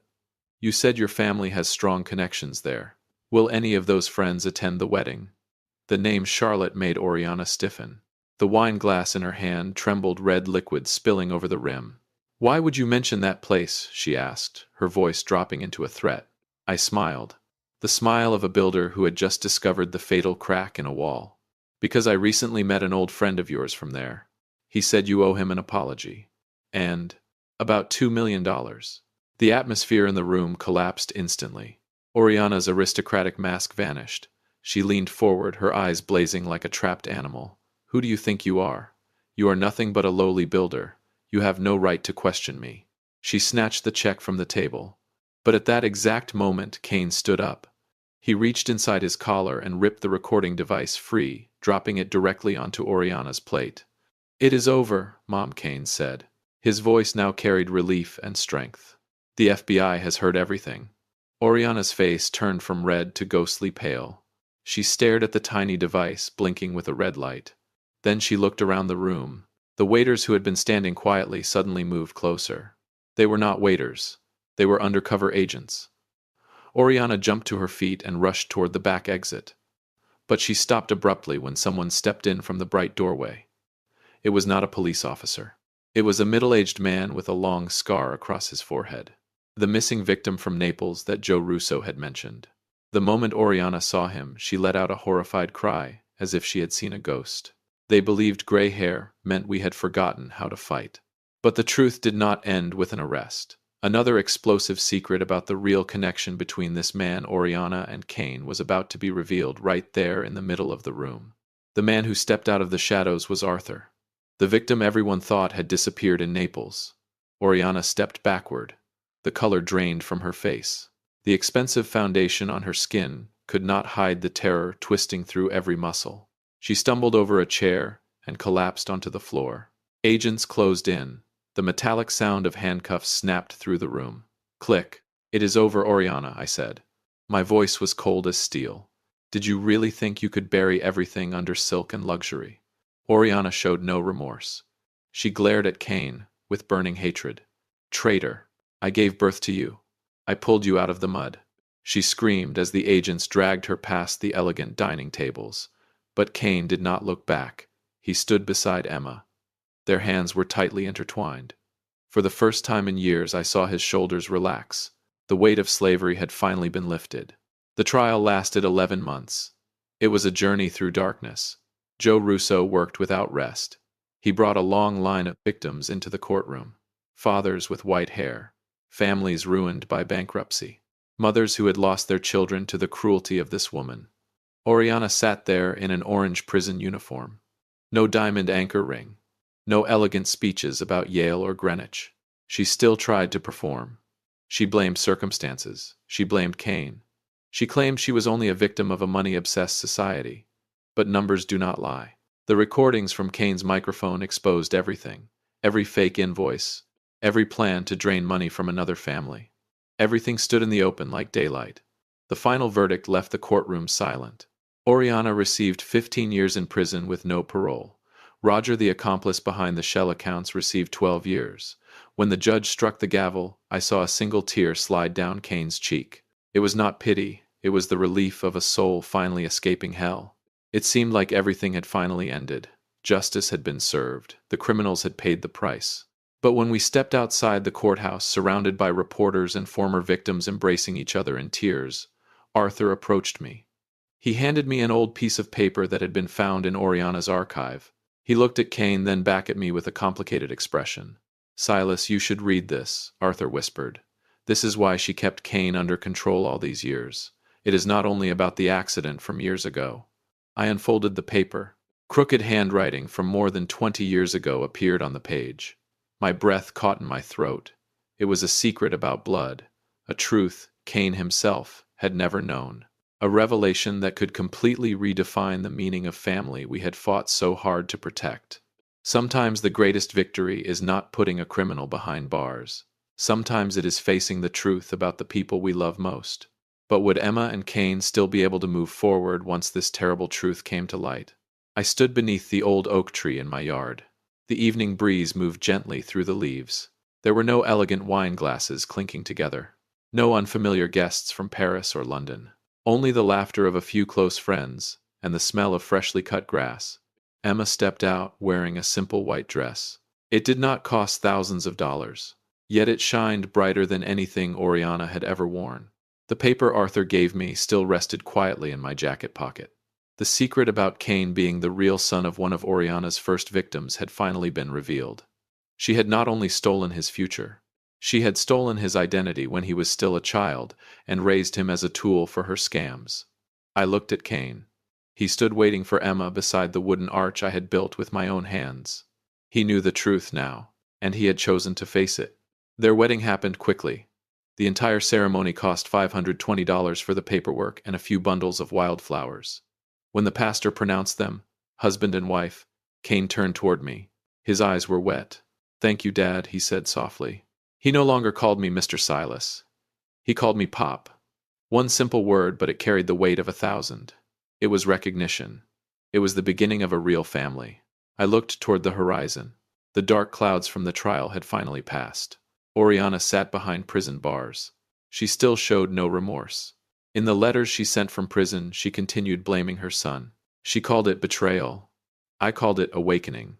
A con artist will never understand that love cannot be measured by the numbers written on a wedding budget. When the celebration began, I sat alone in an old armchair. I reflected on everything that had happened. We are often blinded by glamour. We fear being seen as lower class. That fear is the fertile ground where people like Oriana plant their seeds. But I learned something valuable. When someone reveals their true character at the dinner table, believe them the first time. Do not paint over their cruelty with excuses. I lifted a glass of lemonade. The sour and sweet were perfectly balanced. Emma and Cain danced together on the grass. They did not have $1,000,000 in their account, but they had each other. They had the truth, and they had a father willing to fight to the very end to protect that truth. I looked toward the imaginary camera in front of me. There was something I wanted to tell you. Life does not always deliver dramatic reversals like the movies. But if you keep your feet firmly on the ground, you will never be swept away by artificial tides. If you followed the story all the way to this moment, you probably felt something for it. So please take one small second to help us. Subscribe. Many people watch without doing it, but it costs you nothing, and it means everything to us. The story of the fake Whitfield family has come to an end, but the lessons about trust and awareness will remain. My name is Silas, and this is how I reclaimed my daughter's life. But have you ever wondered how many other Orianas might still be sitting across from you at a Sunday lunch table? The next secret I will reveal about another family of scammers is even more chilling. Are you ready for the next plan? Wait for the story next week.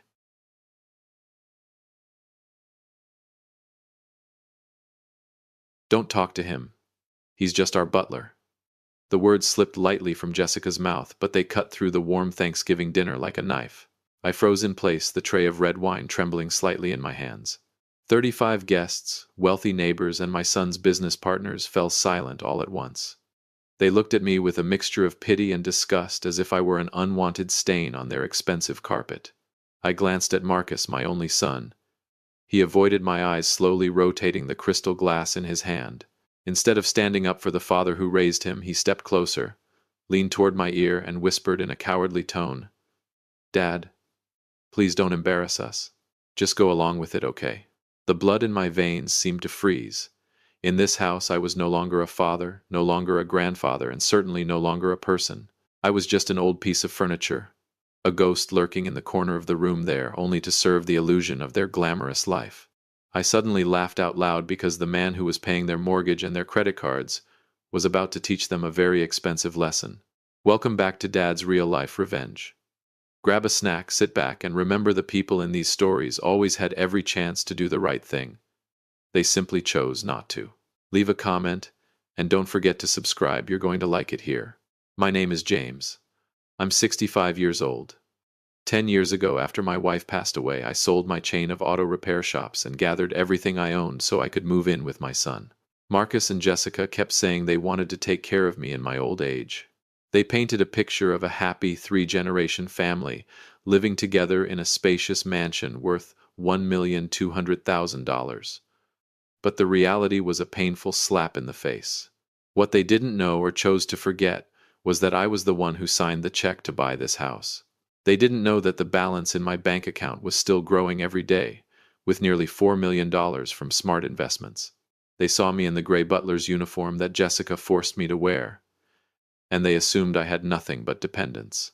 Jessica was an ambitious and vicious woman. She had established a kind of military regime inside the house, where I was pushed down to live in the damp basement next to the laundry room. Every morning I had to wake up at 5 to prepare breakfast, polish the floors, and do all the chores a professional housekeeper would demand a high salary for. But to them I was free labor. At today's party, the humiliation reached its peak.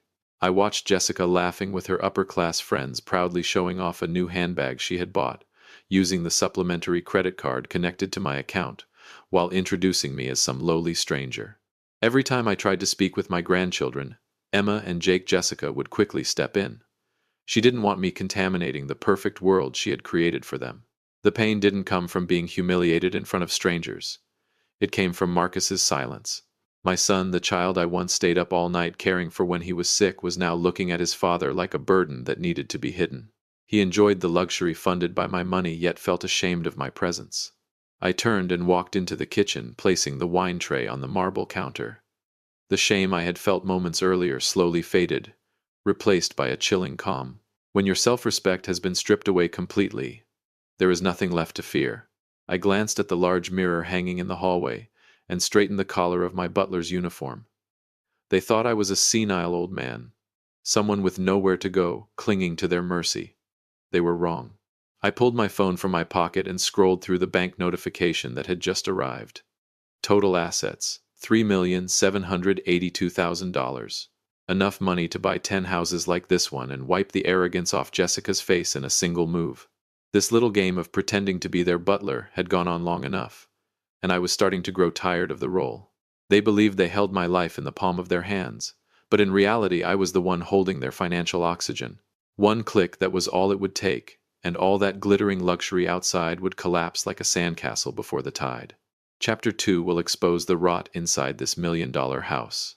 It will focus on the sharp contrast between the glamorous surface and the cruelty hidden in the basement, where James is treated like an invisible man while pushing the audience's anger to its peak as the Sunset Manor scheme begins to emerge. The party ended when the clock struck midnight. The last guests left with satisfied smiles, offering Jessica their compliments for a perfect evening and for having such a devoted butler. The moment the front door slammed shut, the smile on Jessica's face vanished, instantly replaced by the cold expression I knew so well. She tossed a dirty napkin at me and snapped that I should clean up the mess in the living room before I was allowed to go to bed. I worked in silence. At 65, my joints were no longer as flexible as they used to be, but I still bent down to pick up every crumb of cookie and wiped every streak of red wine from the hardwood floor. The master bedroom upstairs once belonged to me, the place where my wife and I had dreamed of a peaceful old age together. Now it was the territory of Jessica and Marcus. And me, I walked down the narrow, steep, dim staircase that led to the basement.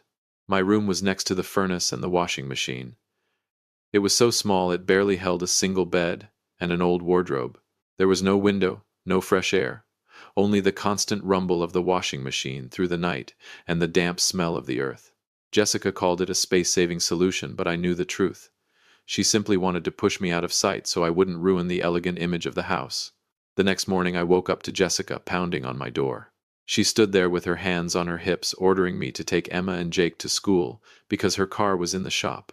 As I held my grandchildren's hands and walked them to the car, I leaned in about to hug them the way I always did. But Emma, my 8-year-old granddaughter, suddenly stepped back. She looked at me with frightened eyes and said quietly, "Mom said we're not allowed to stay too close to you. She said you're a scary servant, and that your brain is broken." A child's words can cut deeper than any knife. Jessica hadn't just turned me into a servant, she was poisoning my grandchildren's minds, turning me into a monster in the eyes of the people I loved most. She was planting the idea that I was a confused old man, someone whose mind was failing so they would never respect me. It was the most refined cruelty a person could commit, stealing a grandfather's place in his grandchildren's hearts. They thought I was an old piece of furniture that needed to be thrown away. What they didn't know was that I held the combination to the very safe they had been dreaming about their entire lives. That afternoon, while I was cleaning the hallway on the second floor, I accidentally overheard a heated argument coming from Marcus's office. I was about to walk away, but the name Sunset Manor slipping from Jessica's mouth made me stop. I hid behind the thick wooden door and held my breath as I listened. "You have to sign this application," Marcus Jessica hissed through clenched teeth. "We can't keep him here forever. He's starting to lose his mind. Yesterday he even broke the Ming vase in the living room. Do you know how much that vase was worth?" Marcus hesitated. "But that's my dad. He paid for this house, Jessica. We can't just shove him into a nursing home when he's still perfectly healthy." "That's our money now," Marcus Jessica snapped coldly. "Just look at it, the joint account is running dry. If we send him to Sunset Manor, we can declare him legally incompetent.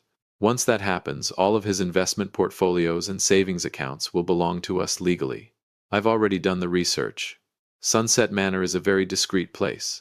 They have their ways of making sure old men like him never walk out and cause trouble again." My chest tightened as I heard the long silence from my son. That silence hurt more than any insult. Marcus was thinking.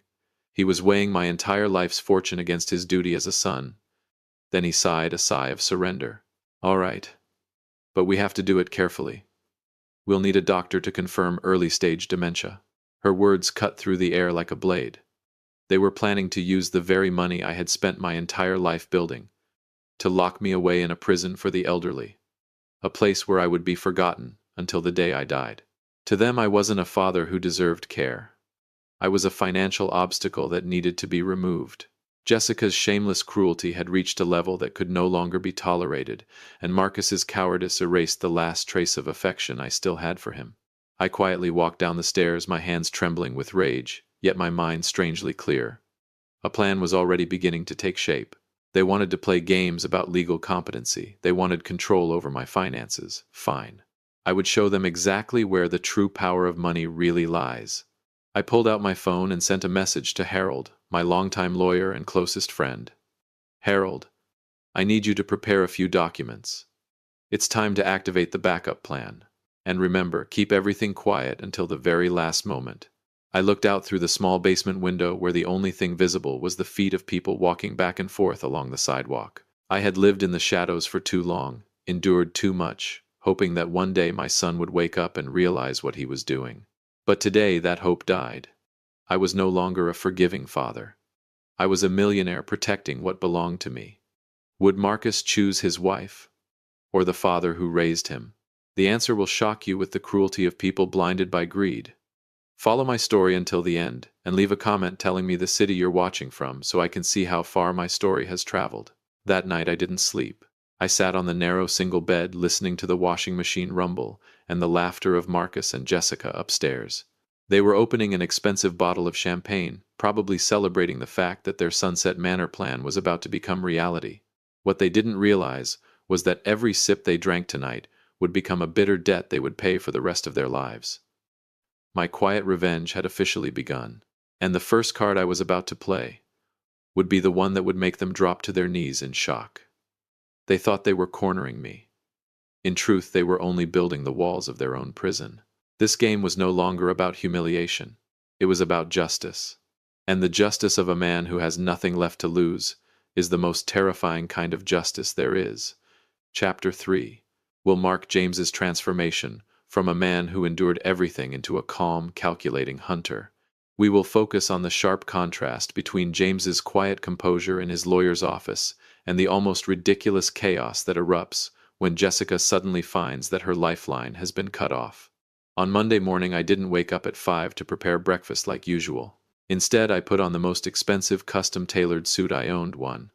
I had carefully hidden in a suitcase under my bed for the past 3 years. When I stepped into the living room, Jessica was standing there in her silk pajamas, her face still sleepy and irritated. She was about to yell, demanding to know why breakfast wasn't ready, but the words caught in her throat the moment she saw me. I was no longer the sluggish old butler. I stood straight, shoulders squared, my eyes cold like a general before battle. Without saying a word, I walked straight toward the door. "Dad, where are you going?" Marcus called after me, his voice confused. "What are you trying to do? Start a rebellion?" I simply gave a faint smile, the kind of smile he would soon learn was the warning sign of a financial catastrophe. I drove my old car to Harold's office building downtown. When I stepped into the room filled with the rich scent of oak wood and leather-bound documents, Harold greeted me with a firm handshake. "James," he said, studying my face, "I've been waiting for this call from you for 3 years. You've been far too patient." "Let's begin, Harold," I replied calmly. For the next 2 hours, we reviewed every piece of legal documentation. Legally speaking, the house Marcus and Jessica were living in was entirely in my name. The $8,000 monthly allowance they received was actually an automatic transfer from my trust fund, the platinum credit card Jessica used for her extravagant shopping. It was simply an authorized card under my account. First, I said, cut off the supply line. I instructed Harold to notify the bank to immediately stop all automatic transfers into Marcus's account. Next, cancel every authorized credit card. And finally, send them an official notice terminating their right to occupy the property. They would have 30 days to move out, unless they could pay market rent. $4,500 a month. Harold looked at me with quiet admiration. "So you're going all in?" "They think I'm a stray dog they took in," I said calmly. "What they don't realize is that I'm the one holding the winning hand." While I sat there, sipping black coffee with Harold, the storm was already beginning to hit the $1,000,000 house. I could almost picture it. Jessica standing at the counter of a luxury fashion boutique holding designer dresses worth thousands of dollars. She would hand over her card with that familiar smug expression, and then the cashier would look at the screen and shake her head apologetically. "I'm sorry, ma'am. Your card has been declined." Her shamelessness was astonishing. Even when cornered, she still tried to strike back with the old dementia card. But what she didn't know was that every word she said from this point on was being recorded by the pen clipped to my shirt pocket. If you've been listening for a while and want stories like this to keep coming, it would really help if you hit like and subscribe. 97% of people never do. But that's what keeps this entire channel going. I smiled a cold, chilling smile. "Don't worry about my mind, Jessica. Worry about how you're going to pay $4,500 in rent next month. Either you start looking for a smaller apartment, or you'll be out on the street." I turned and headed toward the staircase leading down to the basement. But halfway there I stopped and added, "Oh, and one more thing. Starting today I won't be making breakfast anymore. You'd better learn how to use the stove, if you can still afford the gas bill." That night, instead of the sound of the washing machine, I heard a violent argument erupting from the master bedroom. Jessica was blaming Marcus for failing to control his father, while Marcus was desperately trying to figure out how to keep their finances afloat. They were tearing into each other like animals trapped inside a glass cage. I lay on my narrow single bed and felt a strange sense of peace. This was only phase 1. They thought losing money was the worst thing that could happen. What they didn't realize was that the truth about my $4 million fortune would be the thing that would truly destroy them. Tomorrow, the family meeting I had been waiting for would finally take place. It would be the day every mask was torn away, and the parasites would be forced to face the brutal reality they had created for themselves. Would Marcus fall to his knees and beg his father for forgiveness? Or would Jessica play her final card and try one last time to send James to a nursing home? The ultimate confrontation was about to begin. Chapter 4 is the moment of judgment. I will focus on the planned stair-step reveal technique, turning the living room into a courtroom where James stands as the supreme judge. The next morning, the atmosphere inside the house was thick with hostility. Jessica and Marcus no longer had their usual polished appearance. They sat at the dining table with dark circles under their eyes and stacks of unpaid bills piled in front of them. When I walked in, Jessica didn't scream this time. She looked at me the way a snake looks just before it strikes. She pushed a sheet of paper across the table toward me. It was a psychiatric evaluation request stamped by a private clinic, a place I was certain she had bribed with the last bit of money she had left. "You've gone too far, James," Jessica said, her voice trembling with anger, though she tried to sound triumphant. "We've already contacted Sunset Manor. They'll be here tomorrow morning to take you for treatment. If you're smart, you'll give us $5,000 right now to pay off these debts, and maybe I'll consider arranging a nicer room for you there." Marcus stared down at the floor and muttered weakly, "Dad, this is for your own good. You're losing control, and we need to protect the family's assets." I didn't respond. Instead, I slowly placed a black leather briefcase on the table. I opened the lock and the sharp click echoed through the silent room like the sound of a gun being cocked. I pulled out the first document. They thought I was a stray dog they had taken in, but they had no idea I was the one holding the winning hand. "This," I said, placing the paper on the table, "is the certificate of land use rights and home ownership. You say you want to protect the family's assets.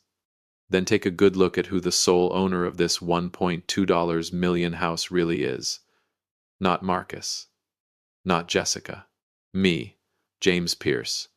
And this morning I filed an eviction request with the court." Jessica's face drained of color.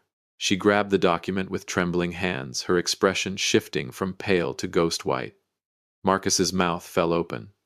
But when we bought the house, you said it was a gift to us," he stammered. "A gift of use, not ownership," I replied coldly. "And that privilege ended the moment you turned your father into a basement butler. But that's not all." I pulled out the second document.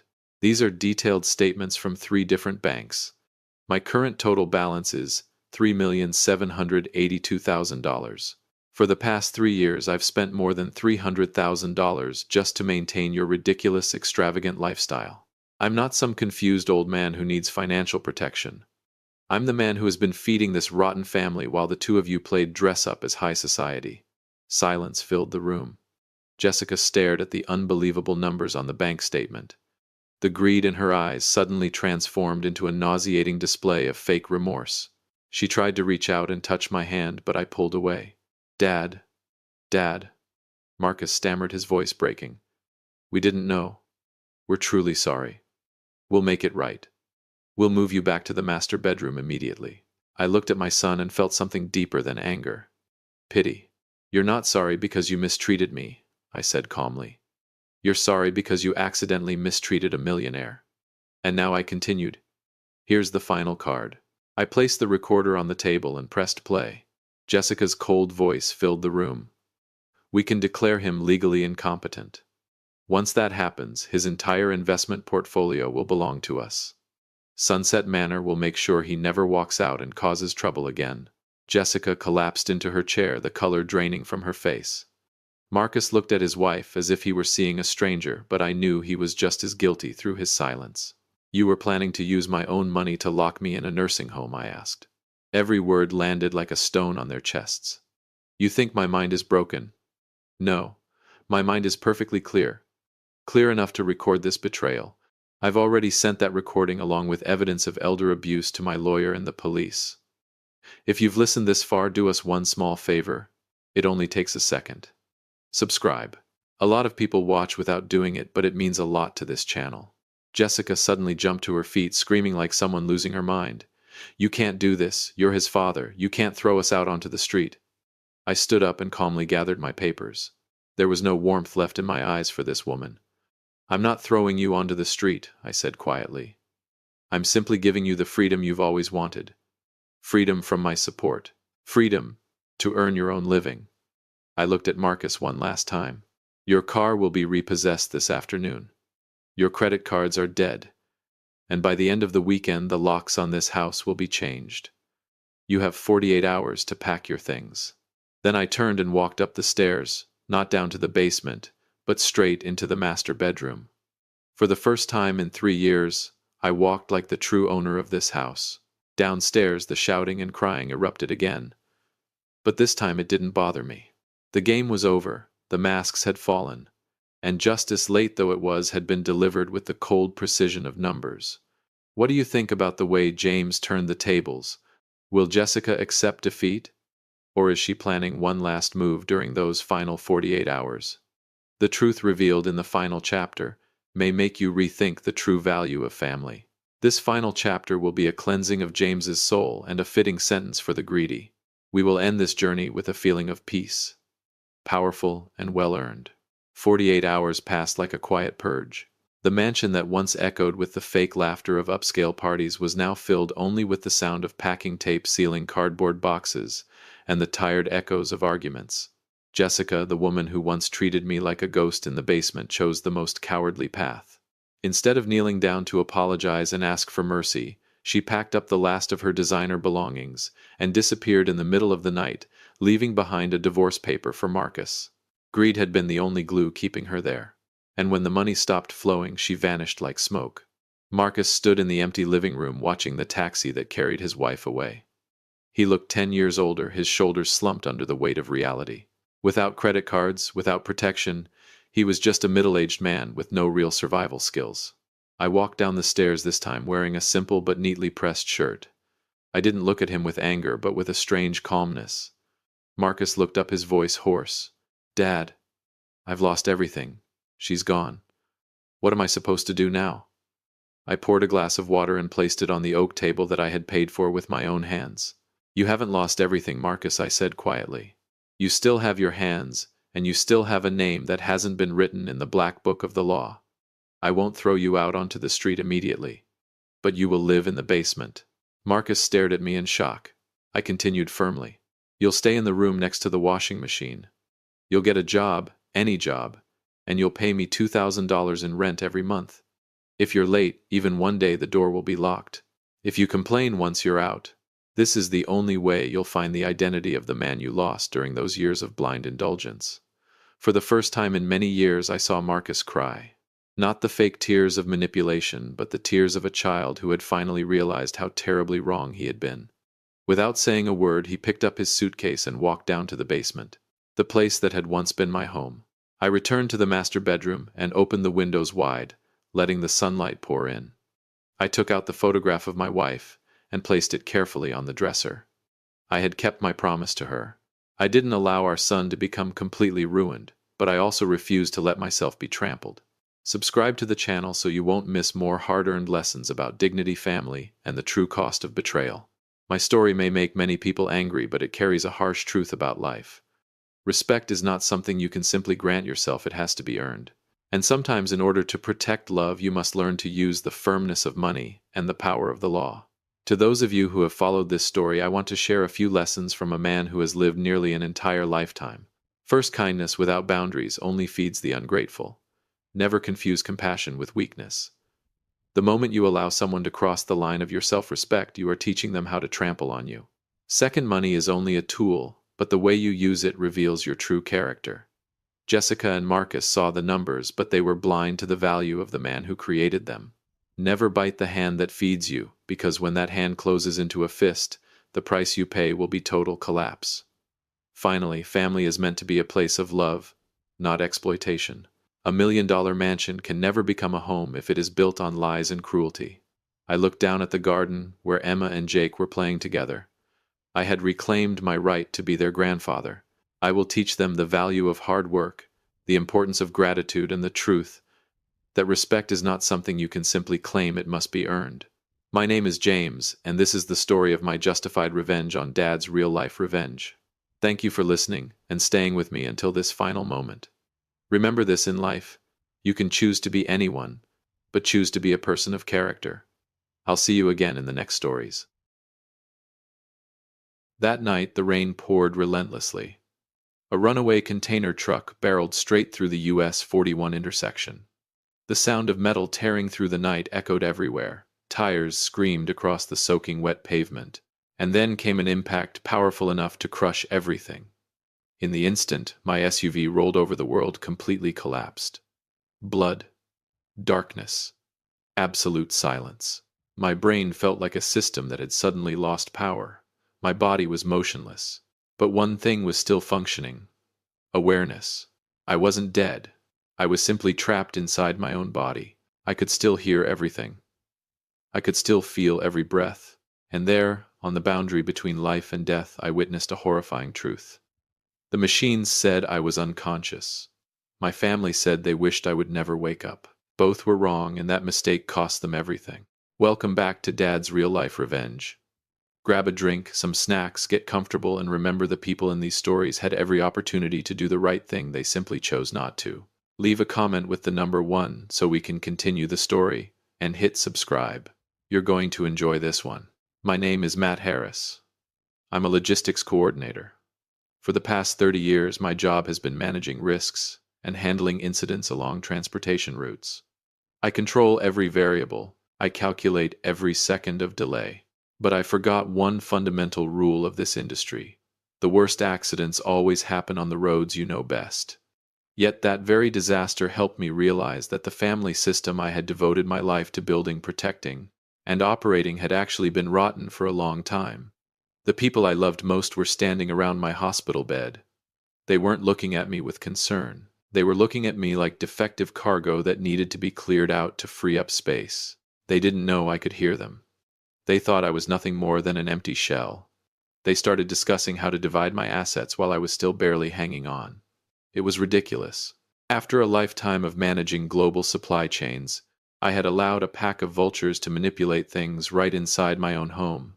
But they overestimated their plan and overlooked one crucial detail. The pungent smell of antiseptic flooded my senses. The steady beeping of the heart monitor echoed beside my ear. I was lying in the intensive care unit of the central hospital. Locked-in syndrome was a disgusting experience. My eyes could not open. My fingers could not move. I was like a prisoner trapped inside my own flesh. Yet my hearing had become cruelly sharp. The hospital room door was slightly ajar. I heard footsteps entering. The familiar click of high heels belonged to Sandra, my wife. Accompanying her was the head physician. I could feel her warmth as she stood beside my bed.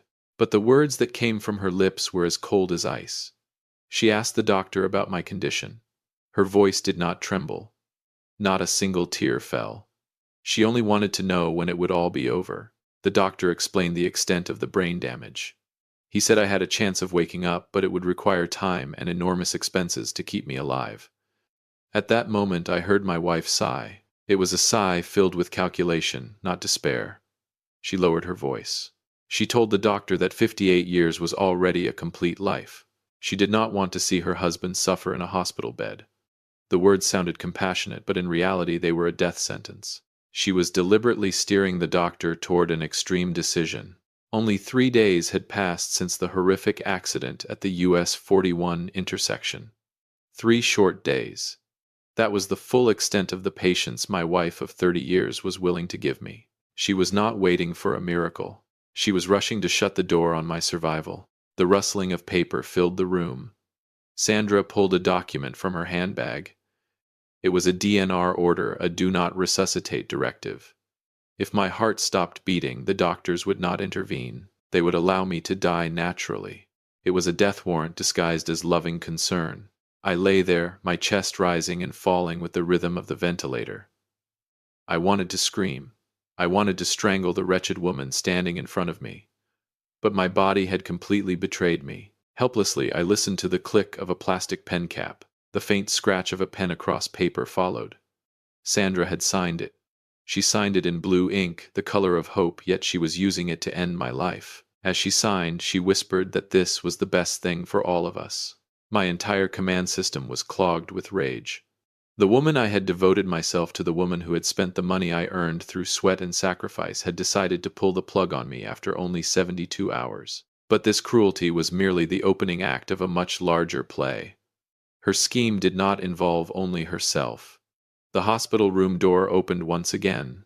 This time, the footsteps belonged to people I knew better than anyone. The real vultures had smelled the decay and were beginning to gather for their share of the spoils. The hospital room door shut firmly. Heavy footsteps entered. It was Carl, my 28-year-old son. Right behind him was Eva, my youngest daughter. They did not rush to my bedside. They did not take hold of their father's cold hand. The first thing they did was pull up chairs around the coffee table. The aroma of expensive coffee filled the room. Carl began flipping through stacks of documents. He did not ask his mother how much hope I had left. The first thing out of his mouth was a question about my bank accounts. He was reviewing my financial records. He used economic terminology to analyze his father's death. He talked about the liquidity of the inheritance assets. He calculated how long it would take to convert the house, the parcels of land, and the company shares into cash. His mind worked like a soulless computer. He wanted everything liquidated the moment I drew my final breath. Eva sat scrolling through her phone. She complained in an irritated tone. She said having to drive 20 miles to visit her father was extremely inconvenient. She was worried that this schedule would interfere with her vacation plans for next week. The daughter I had once spoiled like a princess, the one who never hesitated to demand expensive designer handbags, now viewed her father's survival as nothing more than a transportation burden. I lay there. Every word they spoke pierced my ears like sharpened knives. My chest tightened. A wave of disgust rose and lodged in my throat. My 21-year-old son had already scheduled my death into his financial plans. They viewed my life as inventory that needed to be liquidated for capital. Sandra made no attempt to stop them. In fact, she nodded in agreement with the figures Carl presented. The three people I had once called family sat together, calculating the day I would die so they could divide the spoils. They methodically and coldly assigned ownership of every car and every joint account. But this cruel family meeting was not finished yet. Carl suddenly lowered his voice. He mentioned a name that instantly froze the atmosphere in the room. Adrian. My stepson, the one I had spent my youth raising and eventually entrusted with the position of vice president of the company.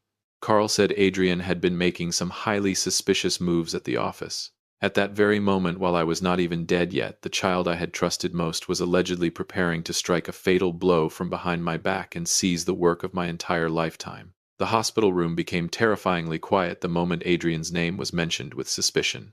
Adrian was Sandra's son from her previous marriage. I met him when he was a timid 5-year-old boy. I raised him as if he were my own flesh and blood.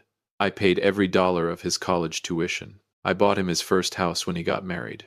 When he wanted to study business, I brought him into my logistics company and steadily helped him climb the ladder until he became executive vice president. I had given him every privilege a father could possibly give a son. But my kindness had only fattened a greedy wolf. Carl opened another file on his computer. He began reading reports from the corporate office aloud.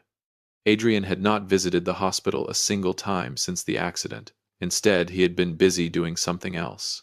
He was pushing for an emergency board meeting. His goal was to rapidly liquidate the company's fixed assets.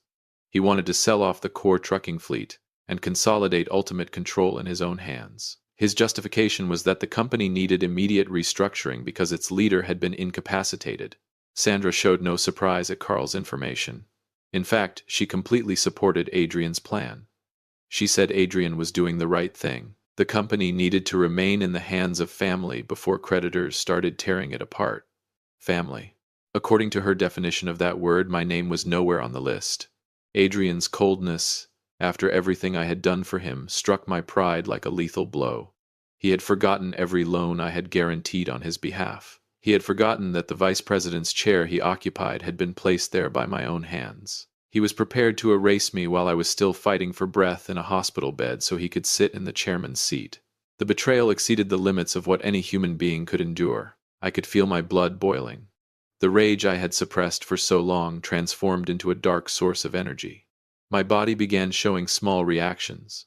My heart rate suddenly accelerated on the monitor. The rapid beeping filled the room. Sandra glanced at the screen, but she assumed it was nothing more than an ordinary physical spasm. She had no idea that my mind had fully activated survival mode. They believed they controlled the entire game. They believed the signed DNR order would remove the final obstacle from their path. But they were wrong. My internal system audit was complete.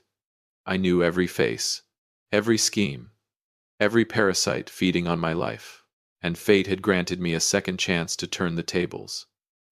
Then at last a miracle happened, one that completely shattered every part of their plan. On the 7th day after the accident, I opened my eyes.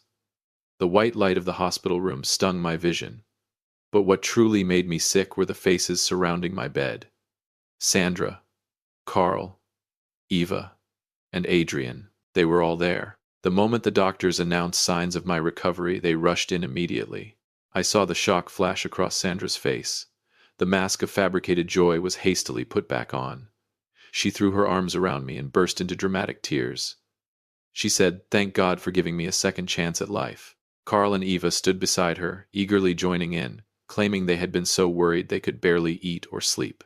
Adrian stepped forward, gripped my hand firmly, and assured me that the company was stable and that everyone had simply been waiting for me to wake up and lead again. A flawless performance. If I had not heard everything they had said over the previous 7 days, I might have been moved to tears. But I was a logistics coordinator. I understood how to observe and analyze behavior. Their urgency was a symptom of panic. The DNR order no longer mattered. Their plan to divide my estate had been stopped at the gate. They were afraid I would discover the truth. So I decided to give them exactly what they wanted. I relaxed my facial muscles. I stared at them with dull, vacant eyes. When Sandra asked whether I recognized her, I took several long seconds before slowly nodding. I spoke in a weak, fragmented voice. I pretended to be mildly confused from the effects of the accident. I asked simple, foolish questions about the date and my work. I wanted them to believe my brain had been damaged. I wanted them to think that the sharp, intelligent Matt Harris they once knew was gone, replaced by a confused 58-year-old man who would be easy to manipulate. As they watched my sluggish behavior, I noticed a subtle sense of relief in all 4 of them. They exchanged glances. Small knowing smiles began to appear. They believed they could continue their scheme under the guise of caring for a confused father. They believed they had already won, but they had no idea that my mask was the most dangerous thing in the room. This fake confusion was my passport to quietly investigate the rotten system I had built around myself. I needed evidence. I needed precise numbers to execute a complete lockdown. And the moment I was discharged and returned home, I secretly established an underground network of audits and investigations. What I discovered afterward was even more horrifying than the conversations I had overheard in that hospital room. I returned home with a cane and a sluggish gait. My family believed they were caring for a confused invalid. They freely plotted and schemed right in front of me. What they did not know was that behind the half-closed door of my study, I had already launched a large-scale investigation. I did not act alone. As a logistics professional, I understood how to leverage specialized resources for maximum effectiveness. I secretly contacted Ray, my longtime attorney, and Frank, a seasoned private investigator. We communicated through a disposable phone that I kept hidden inside a concealed safe. Their mission was simple: trace every financial transaction and every suspicious action taken by my family members during the time I had been hospitalized. Numbers do not lie. Just 3 days later, Frank sent me an encrypted file. I opened it at midnight while the entire house slept. Financial reports from the company appeared on my computer screen. My heart tightened as I reviewed the flow of funds. Adrian, the stepson I had supported with unwavering loyalty, had begun draining the company months earlier. He had created a shell company called Cooper Logistics LLC. Through that company, Adrian arranged fraudulent service contracts and inflated the cost of incoming supplies. The total amount he had embezzled reached $500,000. He had taken advantage of my hospitalization to legitimize the paperwork behind those transactions. He had even signed my name on company disbursement authorizations. His greed had left a massive financial hole in the operating system I had spent my entire life building. The betrayal of the son I had raised sent a chill through my body. But that was not the worst thing Frank uncovered. As he traced personal accounts and travel records connected to the other family members, he discovered another disgusting truth. A dark secret directly involving Sandra and the savings I had accumulated over a lifetime. The next file from Detective Frank contained a series of high-resolution photographs. Sandra appeared on my computer screen. She was not out shopping as she had claimed. She was standing in front of a luxury penthouse downtown with a younger man. His name was Scott Wheeler, her personal fitness trainer. They had been together for 14 months. While I spent my nights managing shipments and solving crises, my wife had been spending my money on her younger lover. But the deepest wound was not the betrayal itself. To a logistics professional, this was a deliberate and systematic budget leak. Sandra had used our joint accounts to purchase a luxury sports car for him. She had paid for their extravagant vacations. Even worse, Frank uncovered evidence that Sandra had forged my signature. While I lay unconscious after the accident, she had fabricated documents granting herself full power of attorney. She was quietly transferring ownership of our home into the names of herself and her lover. This woman did not merely want me dead. She wanted to strip away every dollar and every brick I had spent 30 years building with my own sweat and sacrifice. She intended to turn me into a homeless man while I was still lying in a hospital bed. I sat alone in the darkness, my fists clenched so tightly that my fingernails dug into my palms. The initial pain had disappeared. All that remained was a deadly calm. I analyzed the affair the same way I would investigate a major inventory loss in a warehouse. Sandra and her lover were toxic links in the chain. They believed they had concealed their tracks perfectly. They believed I was a confused old man who no longer had the ability to defend himself. If you've made it this far, then perhaps this story has been interesting. Please do us a quick favor, like and subscribe. Leave a comment with the number 5 so I know you've watched this far, and tell me how you think the story will end to see whether your prediction is correct. Many people watch without doing so, but it costs you nothing and means a great deal to us. Every piece of evidence was now safely in my possession. From Adrian's embezzlement scheme to Sandra's affair, everything had been carefully traced, documented, and stored. The vultures believed their feast was approaching. What they did not know was that I had already prepared a very special delivery. A logistics operation of revenge had been set in motion. The truth was about to be revealed during the most important family event of all, a celebration they would never forget for the rest of their lives. I'm not a vindictive man. I'm a logistics professional. I like things to be clean, orderly, and efficient. When a supply chain breaks down, you don't sit around crying about it. You identify the faulty link and isolate it. My family had become a system rotten from the inside out. It was time for me to execute the most efficient liquidation process possible. I began preparing for the final delivery while maintaining the appearance of a confused old father. Every day I sat in the living room with a vacant stare. I allowed Sandra to spoon-feed me soup. I let Carl and Adrian openly discuss selling the trucking fleet right in front of me. But when night fell, Attorney Ray and I quietly carried out a series of legal and highly confidential asset transfers. The first target was the joint account Sandra and I shared. I silently withdrew $800,000. It was the most liquid portion of the cash reserve, the very money she intended to use to support her lover, Scott Wheeler. I transferred every dollar into an offshore trust that could not easily be traced or recovered. Sandra never noticed. She was far too confident in my supposed confusion. In fact, she did not even bother checking the account balances. Next came the new will. I signed documents revoking every previous inheritance arrangement. In the new will notarized by Ray, I completely rewrote the distribution percentages. Sandra, Carl, Ava, and Adrian would each receive exactly $1,000. The figure carried a deeply ironic message. It was enough to prevent challenges based on minimum inheritance claims, and it was enough to mock the greed that had consumed them. As for Adrian and Cooper Logistics, I forwarded the complete evidence package regarding the $500,000 in embezzled funds to the Financial Crimes Division. I requested only one thing: keep everything confidential until the exact date I specified. I wanted the strike to land when they were least prepared. I had not forgotten Carl and Eva either. I withdrew my financial guarantee on Eva's mortgage loan. I issued notice terminating Carl's employment with the parent company for ethical violations.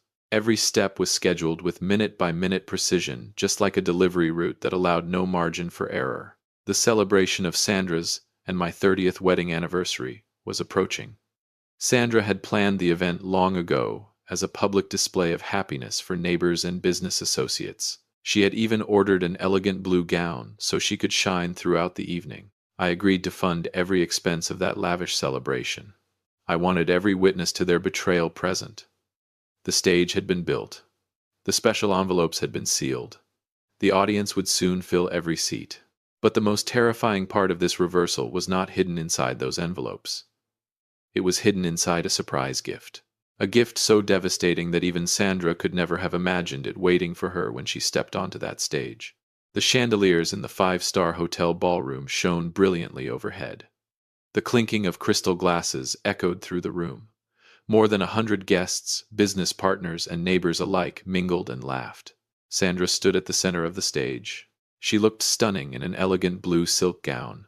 A glass of wine rested in one hand while the other supported me as I pretended to walk slowly with my cane. Everyone applauded a marriage that had supposedly endured for 30 years. They praised Sandra as the devoted wife who had helped her husband recover from the horrific accident at the US 41 intersection. Adrian stood nearby in a tailored suit, carrying himself with the confidence of a future chairman. Carl and Eva smiled brightly, already anticipating the inheritance announcement they believed Sandra had carefully arranged. Sandra stepped up to the microphone. In an emotional voice, she spoke about love, sacrifice, and how family was life's only true refuge. I stood below the stage and watched her performance. The deadly calm within me had reached its peak. The supply chain of revenge had arrived at its delivery point. I slowly stepped onto the stage and signaled the sound technician to cut Sandra's microphone. Then I announced that I had 4 special envelopes I wished to personally present to my beloved family members in honor of this important occasion. I called Carl up first. I handed him a white envelope. Eagerly, he opened it in front of the cameras. His smile froze instantly. Inside was not a property deed. It was his termination notice from the company, along with documentation revoking the luxury vehicle the company had provided him. Carl stared in disbelief, all color draining from his face. I turned to Eva and handed her the second envelope. It contained official paperwork from the bank, informing her that I had withdrawn my financial guarantee. Unless she paid her debt, her house would be foreclosed the following week. Eva let out a sharp cry and nearly collapsed. The crowd began whispering. Confusion spread throughout the ballroom. Sandra turned pale and attempted to seize the microphone, but I stopped her. Then I handed her the third envelope. Inside were divorce papers, accompanied by a complete set of high-resolution photographs documenting her relationship with her personal trainer, Scott Wheeler. The documents proving that she had forged my signature to transfer ownership of our home had been enlarged and printed as exhibits. They scattered across the stage floor for everyone to see. Sandra stood frozen in her blue gown as the crowd stared. The image she had spent years building was stripped away in a matter of seconds. Finally, I looked toward Adrian. I did not hand him an envelope. Instead, I turned toward the ballroom entrance. The large doors swung open. 4 investigators from the Financial Crimes Division entered. They walked directly to the stage and announced Adrian's arrest on charges related to the embezzlement of $500,000 and the falsification of corporate documents connected to Cooper Logistics, LLC. The metallic click of handcuffs locking around Adrian's wrists echoed through the microphone system. He screamed Sandra's name in desperation. The ballroom became a battlefield of humiliation. The same 4 people who had once gathered around my hospital bed were now trembling, crying, and trying to gather the shattered pieces of their deception. They stared at me with pure terror. They could not understand how a supposedly confused old man had orchestrated such a devastating reversal. But my game was not over yet. The final blow was not waiting inside that ballroom. It was waiting on their phones. And it would arrive the moment I walked out the door. Adrian's screams and Sandra's sobs gradually faded behind me. I slowly walked out of the ballroom of the 5-star hotel. I never looked back, not even once. My new SUV was already running at the entrance. I climbed inside and tossed the cane onto the passenger seat. My entire system was finally clean. I drove into the night, heading north. Rain began to fall again, just like it had on the night of the horrific accident at the US 41 intersection. But this time, my mind was completely free and at peace. The phone resting on my dashboard vibrated nonstop. Hundreds of calls and messages from Sandra, Carl, and Eva poured in. They begged. They explained. They pleaded for forgiveness. I pressed send on a single group message to all of them. I heard every single word. There is nothing left to say. Our 30-year relationship is over. I'm very glad you've stayed with this story until the end. Join our community by hitting the like and subscribe buttons to enjoy more real hard-hitting stories centered around family relationships. And as always, thank you for being part of this space. This journey taught me an expensive lesson about human nature. Never underestimate the silence of a man who has spent his entire life building something. When such a man becomes silent, it does not mean he is weak or accepting defeat. It means he is observing, analyzing, and preparing for the most decisive course of action. Trust is something that must be protected, but truth is the only thing that endures. Betrayal can disguise itself with sweet words, but financial records and real-world actions will always expose the truth. True happiness is not found in the amount of wealth you possess. It is found in the people who genuinely deserve to stand beside you when your life falls apart. I lost a counterfeit family, but I reclaimed my life and my freedom.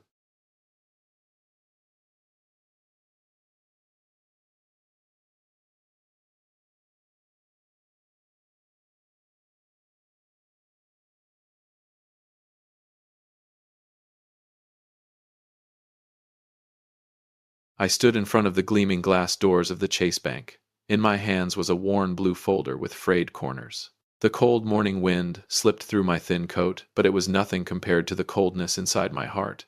I looked at my reflection in the glass. A 68-year-old man with hands covered in calluses from working double shifts for 30 years. I sacrificed everything to raise my son. But what did I get in return? After my son got married, he started treating me like an old debt that needed to be thrown away. But today inside this bank, I was about to sign a surprise gift that would leave them with nothing. Welcome to the channel Dad's Real Life Revenge. I'm Arthur. Stay with me until the end of this story because you are going to be shocked. And do not forget to leave a comment with the name of the city you are watching from so I can see how far my story has reached. Everything began 3 years ago when David brought Samantha home. Back then I smiled.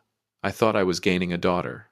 At first, Samantha was as sweet as honey. She praised my garden. She promised she would take good care of David. But right after the wedding, the mask began to crack. "Dad," Samantha said as she raised an eyebrow and looked around the living room. "This house feels so outdated. The smell of old wood makes me feel suffocated. I think we should sell it and buy a modern apartment downtown instead."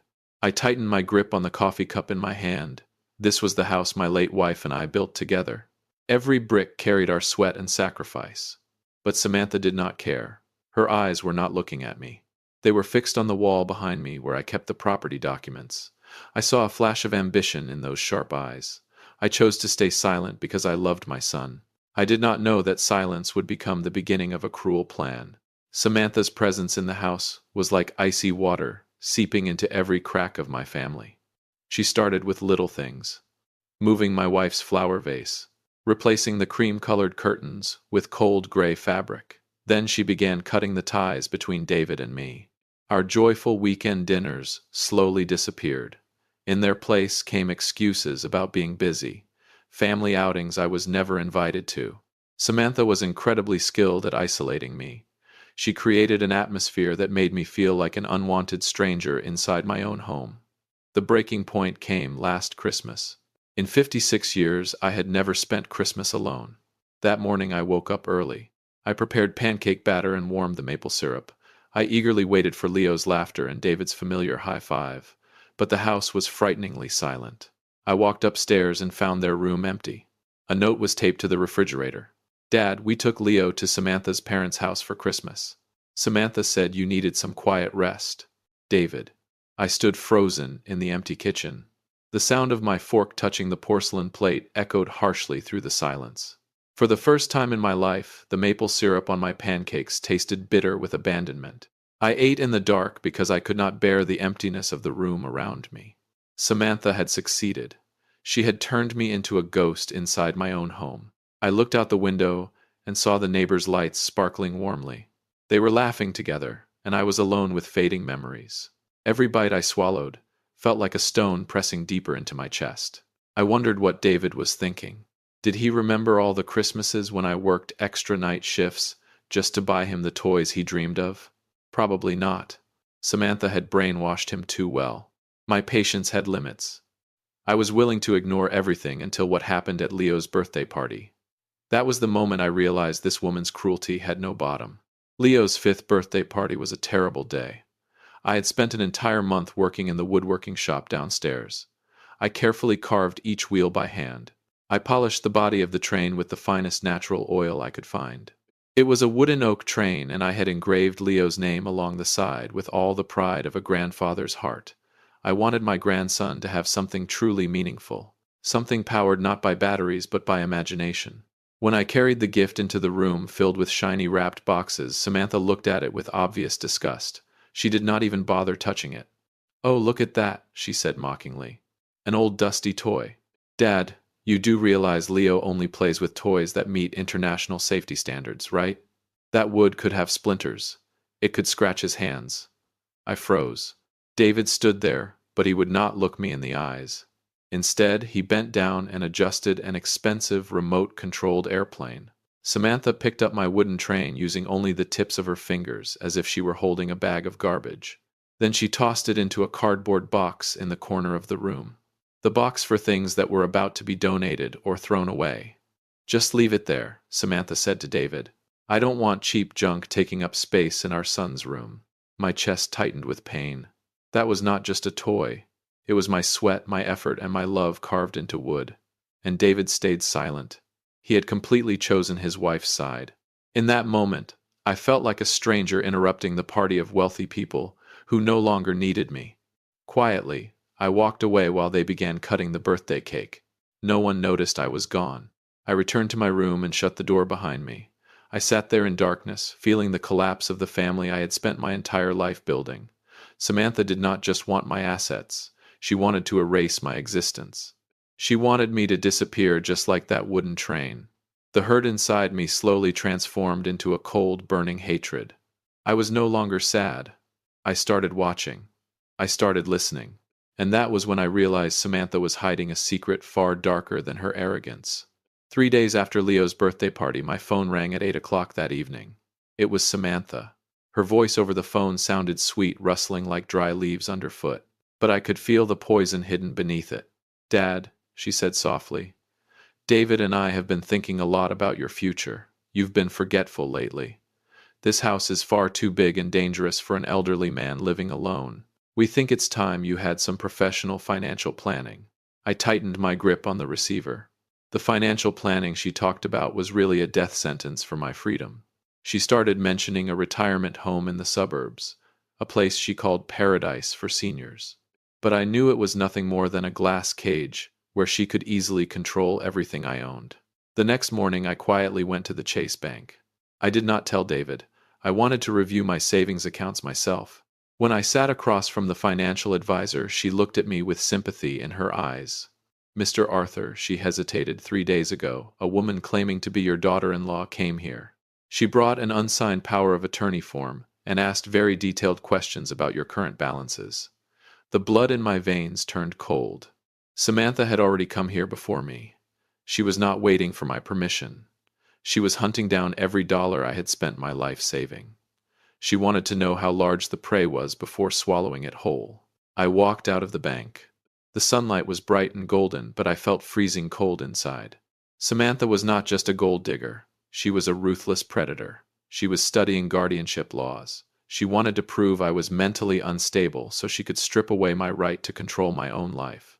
I sat down on a stone bench in the park across from the bank and watched people passing by. That was when I realized I could no longer remain a sheep waiting to be slaughtered. If Samantha wanted to play a financial game, I would show her who truly controlled the board. But first, I needed to know whether she was drowning in debt or planning something far darker. I pulled out my phone and called an old friend. "Miller, I need your help. I want you to investigate someone." The truth that was coming would hit harder than any of us expected. Detective Miller arranged to meet me at a small diner on a quiet street corner. He slid a brown folder across the table toward me. The worry in his eyes was impossible to hide. "Arthur," he said quietly, "your daughter-in-law is more than just greedy. She's standing at the edge of a cliff." I opened the file. Numbers began dancing before my eyes. Samantha owed $63,000 to a casino in Atlantic City. She had been using David's credit cards to stay afloat, but things had spiraled beyond control. The debt was growing every single day under vicious interest rates. That was why she was desperately trying to force me to sign over the house. She needed cash fast, before debt collectors came knocking at her door. But that was not even the worst part. Miller flipped to another page. This is her computer search history. Samantha had been carefully researching the symptoms of early-stage dementia. She had been looking into ways to fake medical reports and declare me mentally incompetent. If she succeeded in gaining guardianship, every asset I owned would fall under her control, and I would be locked away in some cheap nursing home for the rest of my life. Rage erupted inside me like a volcano. I had started wondering whether I truly was getting old. But now, I felt sharper than ever before. Samantha thought I was a weak old man, an easy target. She had no idea that before retirement I spent my entire life dealing with ruthless and manipulative people in business. I closed the folder slowly. "Thank you, Miller," I said. "Now I know exactly what I need to do. I would not just protect my assets. I would let Samantha dig her own grave with the endless greed consuming her soul." I returned home wearing a quiet smile. I began pretending to forget little things. I left my keys in the wrong places. I repeated the same questions again and again, and every time I acted confused I saw Samantha's eyes light up with excitement. She believed her plan was working perfectly. What she did not know was that I was weaving a massive trap, and she was the prey. My revenge began with an unbelievable number. I needed bait large enough that she would never be able to resist it. The recording device I placed on the table was actually nothing more than a garage door remote. But the truth Samantha confessed would destroy this marriage forever. I began my performance on a Saturday afternoon, while everyone was gathered in the living room. I pretended to search through my coat pocket for an old document. Then I muttered loudly enough for Samantha to hear. "Oh, this memory of mine. I have no idea where I put those stock certificates. And the coastal property papers, too, not to mention the trust funds. Altogether, it's worth more than $4 million. I saw Samantha freeze instantly. The wine glass in her hand tilted so sharply it almost spilled. Her entire expression changed. The usual contempt vanished, replaced by wild hunger. I could actually see her pupils widen. Even the sunlight reflecting off the broken glass outside the porch was not as sharp as the greed awakening inside her. "What did you just say?" Samantha stepped closer, her voice trembling. "You have stocks and real estate worth $4 million. Why have we never heard about this before?" I pretended to look confused. I stared at her with dull, distracted eyes. "Didn't I mention it before? Maybe I forgot. Those investments go back to when I was still working in the city. I plan to leave everything to Leo when he grows up. But lately I haven't been feeling well. Maybe I should find someone trustworthy to manage it for me." Samantha took a deep breath. Then she sat beside me and grabbed my rough, calloused hand. Her fake kindness was so exaggerated it made me sick. "Dad, you can trust us," she said softly. "David is your son, and I'll take the best care of you. You don't need to worry about those numbers anymore." I looked straight into her eyes. I could see calculations moving faster than a computer behind them. She was already figuring out how much of the imaginary $4.4 million would erase her gambling debts, and how much would remain for designer handbags and luxury vacations. In reality, I only had $200,000 in savings. But that fake fortune was the perfect bait. That entire evening, Samantha treated me like royalty. She cooked all my favorite meals. She gently tucked a blanket over my shoulders. But later, standing in the darkness of the hallway, I saw her hurriedly whispering into her phone. She was preparing the final paperwork to seize a treasure that did not even exist. Everything was unfolding exactly as planned. I had lifted her to the peak of hope, and now it was time to take her to visit the very place where she intended to throw me away. Samantha could not wait another second. Early Monday morning, she drove me around to visit several nursing homes she had already chosen for me. She called it a practical tour to find the best retirement place for my future. I sat in the passenger seat pretending to doze off, but through half-closed eyes I watched every movement she made. Samantha drove with the confidence of someone who already believed she owned millions. She hummed softly to herself, as if the fortune was already sitting in her pocket. We stopped at a facility hidden deep beyond a thin forest. From the outside it looked elegant and expensive, but inside the place radiated a terrifying coldness. While a consultant guided us through the building, Samantha pulled aside the manager for a private conversation. I remained behind a thin wall and listened carefully. "If I sign full power of attorney," Samantha asked in a cold voice, "can you guarantee he won't be able to leave on his own? I want him under special supervision. He shouldn't have too much contact with the outside world. It could worsen his confusion." My chest tightened with rage. She did not just want my money. She wanted to erase my existence. She wanted to lock me inside a prison disguised as a nursing home, while she freely spent the money I had sacrificed my entire life to earn. I stepped back into view wearing my best dazed expression. I nodded at everything she suggested. Samantha smiled with satisfaction. She believed I was completely under her control now. "All right, Dad," she said as we returned to the car. "This afternoon we'll go to the Chase Bank and sign the power of attorney documents. That way you won't have to worry about managing those $4 million anymore. I'll take care of everything for you." I stared out the car window. The passing trees looked like scenes from my life flashing by. I remembered my late wife. I remembered David as a little boy clinging to my leg. And now, I was heading toward the bank for the final step of my plan. When we walked into the Chase Bank lobby, Samantha straightened my collar like a loving daughter. She whispered sweet lies into my ear about a peaceful future. What she did not know was that Detective Miller was already waiting inside the office with evidence she could never deny. The office door slowly opened. The bright neon light spilled across Samantha's glowing face, shining with ambition and greed. This was the moment every mask would finally be torn away.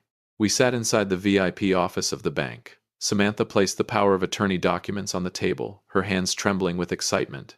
She pushed the pen toward me. "Dad, you just need to sign right here," she whispered. "All your burdens will disappear." I picked up the pen, but I did not look at the papers. I looked directly into Samantha's eyes. The greed burning inside them was terrifyingly obvious. Then I slowly placed the pen back down. "I'm not signing," I said in the calmest and coldest voice I could manage. Samantha froze instantly. The smile on her face stiffened. "What do you mean?" she stammered. "Dad, you must be confused again. Let me help you." "No, Samantha, I'm not confused. And I'm not mentally unstable." I leaned closer. "I know about the $63,000 debt in Atlantic City. I know about the times you sneaked into my room searching for property documents. And I also know about your plan to lock me inside a nursing home so you could steal my assets." The color drained from Samantha's face before turning dark with panic. She tried to jump out of her chair, but at that exact moment the office door opened. Detective Miller walked in carrying a thick stack of evidence detailing her attempts to forge medical records, declaring me mentally incompetent. Samantha started breathing heavily. Her eyes darted around the room like a trapped animal searching for an escape. "You're insane," she screamed. "You can't do this to me. I'm your family, and what about the $4 million? Are you just going to let it rot?" I smiled bitterly. "That's the best part, Samantha." I paused. "The $4 million never existed. It was bait. I wanted to see how far you were willing to go for greed. I only have $200,000 in this account, and you will not receive a single cent. If you have been listening this far and want stories like this to keep coming, hitting the like button and subscribing truly helps. 97% of people never do, but that small act is what keeps this entire channel alive." Samantha completely collapsed into the leather chair. Her usual arrogance vanished. All that remained was a pathetic woman, finally facing the truth. But her nightmare was only beginning. Suddenly, she exploded in rage and revealed her true nature completely. "You manipulative old man," she hissed through clenched teeth. "You think you've won? I'll take Leo away. You'll never see your grandson again." Samantha shot to her feet. She swept the folder off the table, sending papers flying everywhere, her face twisted with fury. "You think you're so clever," she screamed at me. "I'll destroy your life. I'll take Leo and disappear from this state. You'll grow old and die alone without ever touching a single hair on that boy's head again." I remained seated. I looked at her with nothing but pity. Then the office door opened once more.